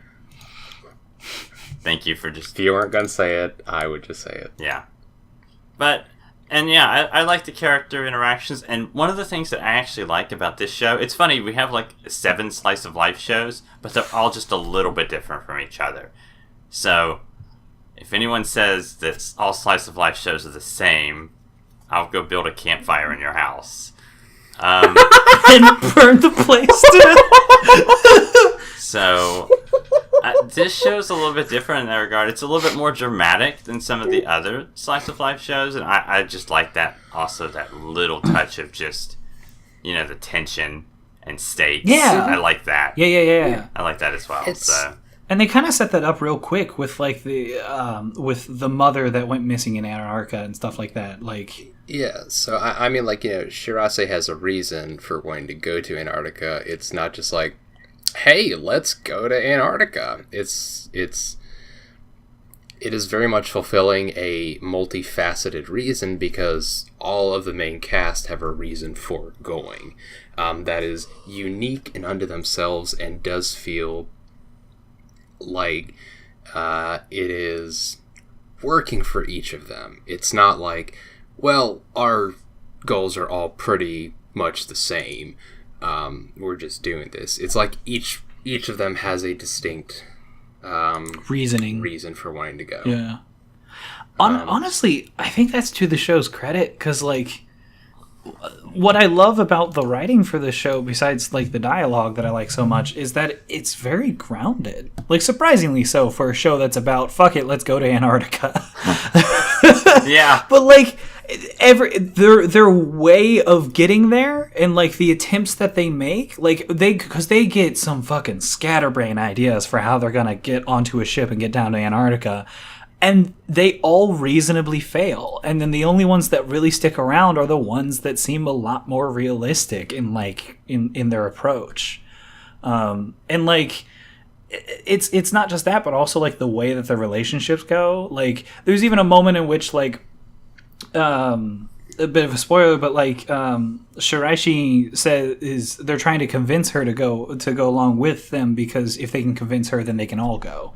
And she's like, I'm like, you guys just don't understand what I've been through in my life. Like, you're all best friends. And they legitimately go, actually, we've only known each other for like less than a month. And she's like, what? And I like that. I like that they're not just immediate friends and everything's perfect and nice. And I like that like there is a little bit of infighting amongst them. And I like that the harebrained plots don't work, and it's a much more grounded approach that actually gets them there. And I really appreciate that things are more realistic in that way. To finish up my monologue, the 50th one this podcast, Matt, you remember there was a particular scene in Sunshine, right? Mm-hmm. In which the two characters are reaching across a balcony towards each other. Oh yeah, that's a great scene. It is, and I genuinely like that, and I think that scene in Sunshine like personifies what makes Love Live so great. Is that it's just this pure ridiculous optimism. It's this idea of like, fuck logic, we're just doing this, and it's going to work. And I like that about Love Live, and I really appreciate it. But I also like how this show has a direct answer for that scene as well.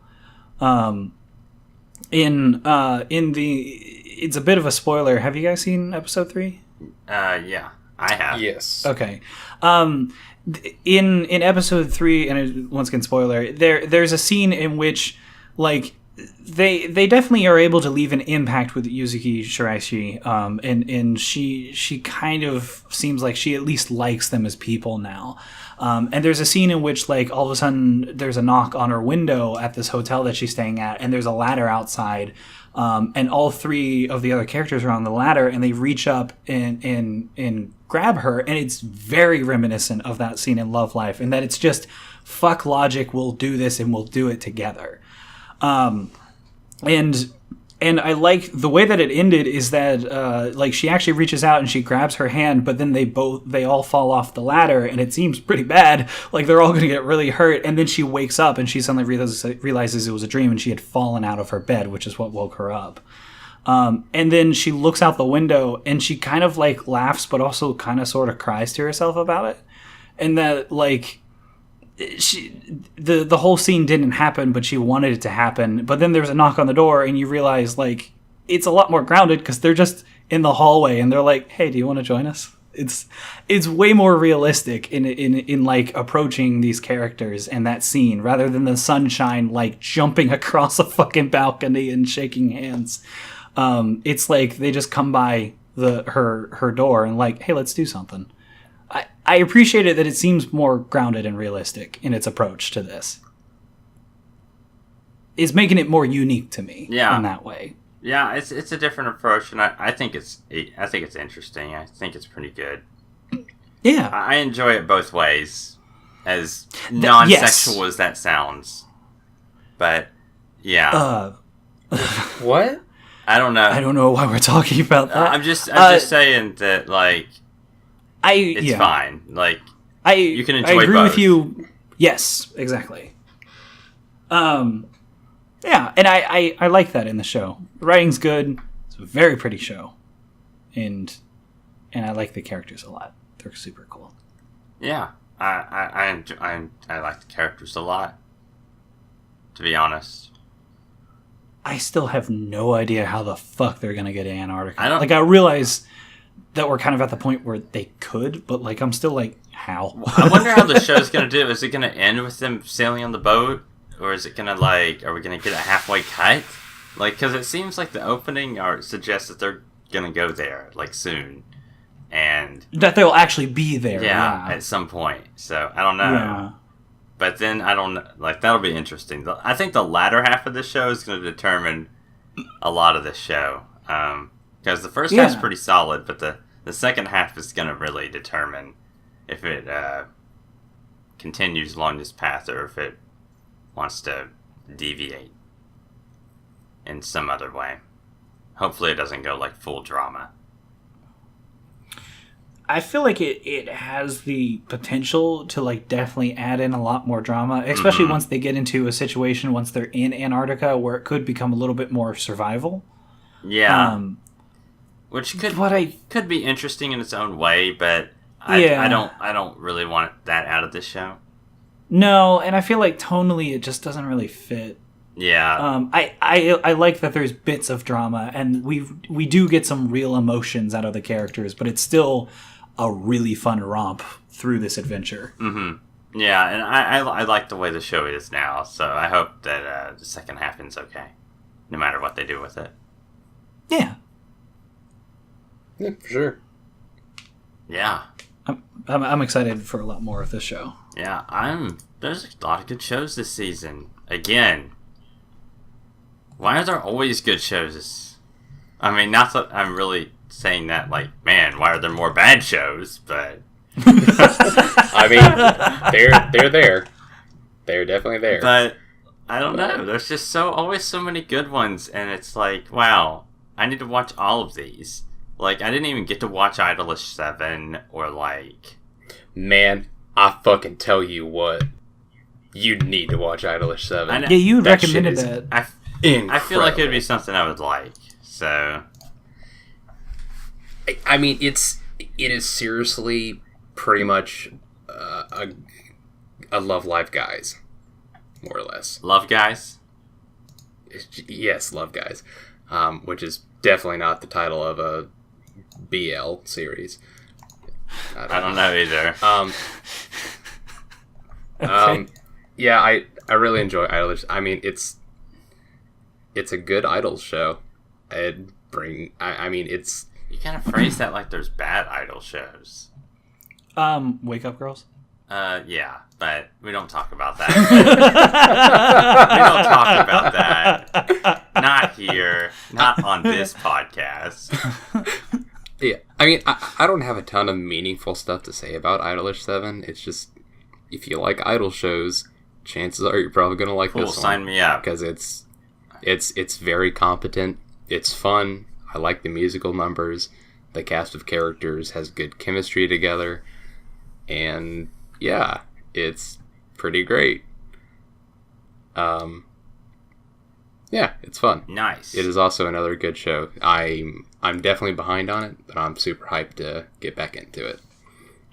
That's cool. But, I mean, there's a lot of good shows, but it's just, like,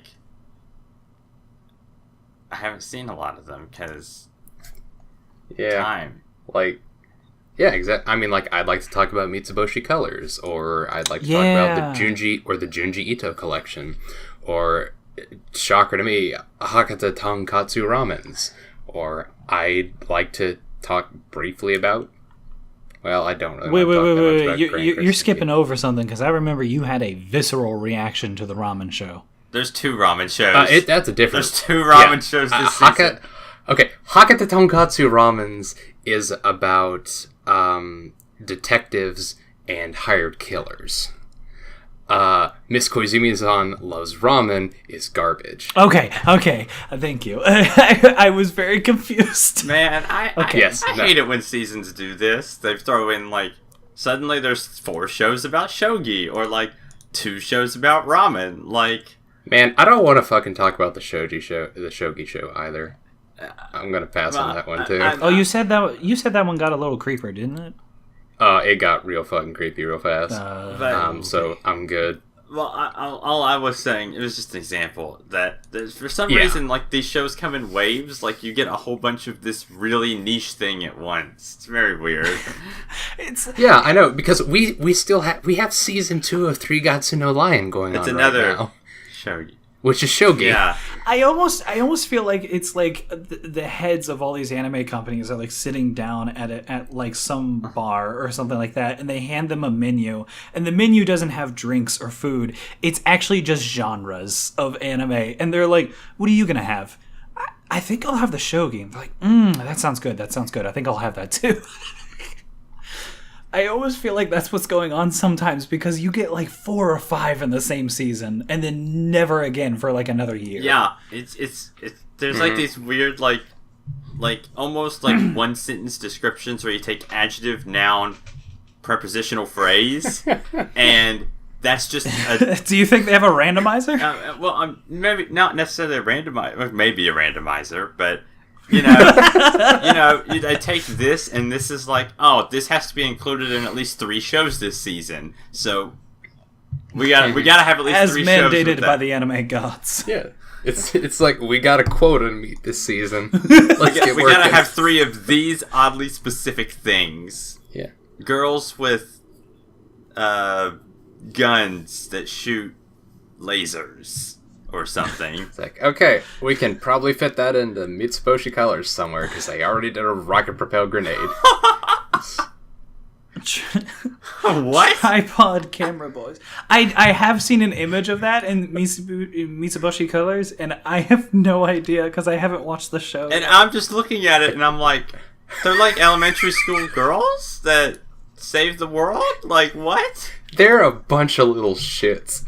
Fucking love that show. It's incredible. This sounds amazing. They're just a bunch of little assholes with good intentions sometimes, but they're little jerks. Sometimes. All right. Okay. Honestly, Matt, like, I feel like a lot of what some of the characters in Mitsuboshi Colors say would resonate with you on a spiritual level. A spiritual level? Wow. That sounds... Well, no, like one of them is like, there's this joke where one of the 3 main characters like falls on the floor, and then the second one accidentally steps on her face, and so the third one then goes and steps on her face intentionally, and so the other one's like, you gotta stop playing these video games, they're making you violent, and she's just like, no, I've just been like this. Video games didn't do that to me. Okay, and I think I'm gonna watch this next. It's just, oh my god, it is. I love this show so much. All right, it's very, very good. I actually feel like I need to watch this now. Okay. It's absolutely worth it. They're such little shits. It's great. You've made my watch list grow in like 3 sizes during this podcast. Yeah, and there's still some things that I wanted to get through. Like I saw a clip of the Mummy anime, and it was my fucking god! It was the most adorable thing I've ever seen, and I just wanted to watch the show so bad after that. That's another one that I've only watched 1 episode of, but I am desperate to watch more of it. It's so... It sounds it's dumb. So dumb. It's very dumb, but it's also very cute and really fun to watch. It is so fun. Just having him take care of this tiny little mummy that's just this adorable little thing. Oh my gosh. His dad is just jet setting all around the world, like doing archaeology stuff, and he just sends him weird shit like a possessed Daruma doll, or like a possessed doll that's trying to murder him, or things like that. And he gets this casket from his dad, and it's like, here, take care of this mummy. And he's like, fuck no, you're going back to Egypt. Get that shit out of here. He's like, I'm prepared this time. But then it's cute and it's great. That's pretty funny. Yeah. I like that. Yeah, I mean, it's like you're saying, Matt, there's so many like decent shows that are, it's hard to make the time for. Yeah. I mean, for Christ's sake, for this podcast, God, like... Oh my god, we're probably gonna break another record if we keep going. I mean, like, we have to stop just for, like, everyone's sake right now. Yeah. Yeah. Like, I mean, yeah. There's a lot of good shit this season, and I'm very excited for a lot of it. Man, when we come back for when we finish some of these shows, like, like this is gonna be another, like, 4-hour podcast. I mean, but like, the thing is, there's a lot of these shows that I've talked about that I really like, but there's no fucking way that I'm going to be watching all of these through the rest of the season. I can't do that. Oh yeah, I mean, there's no way to maintain that. Like, there's no way. No. We need to find some more information about some of these shows. Like, I guess we just need to watch them.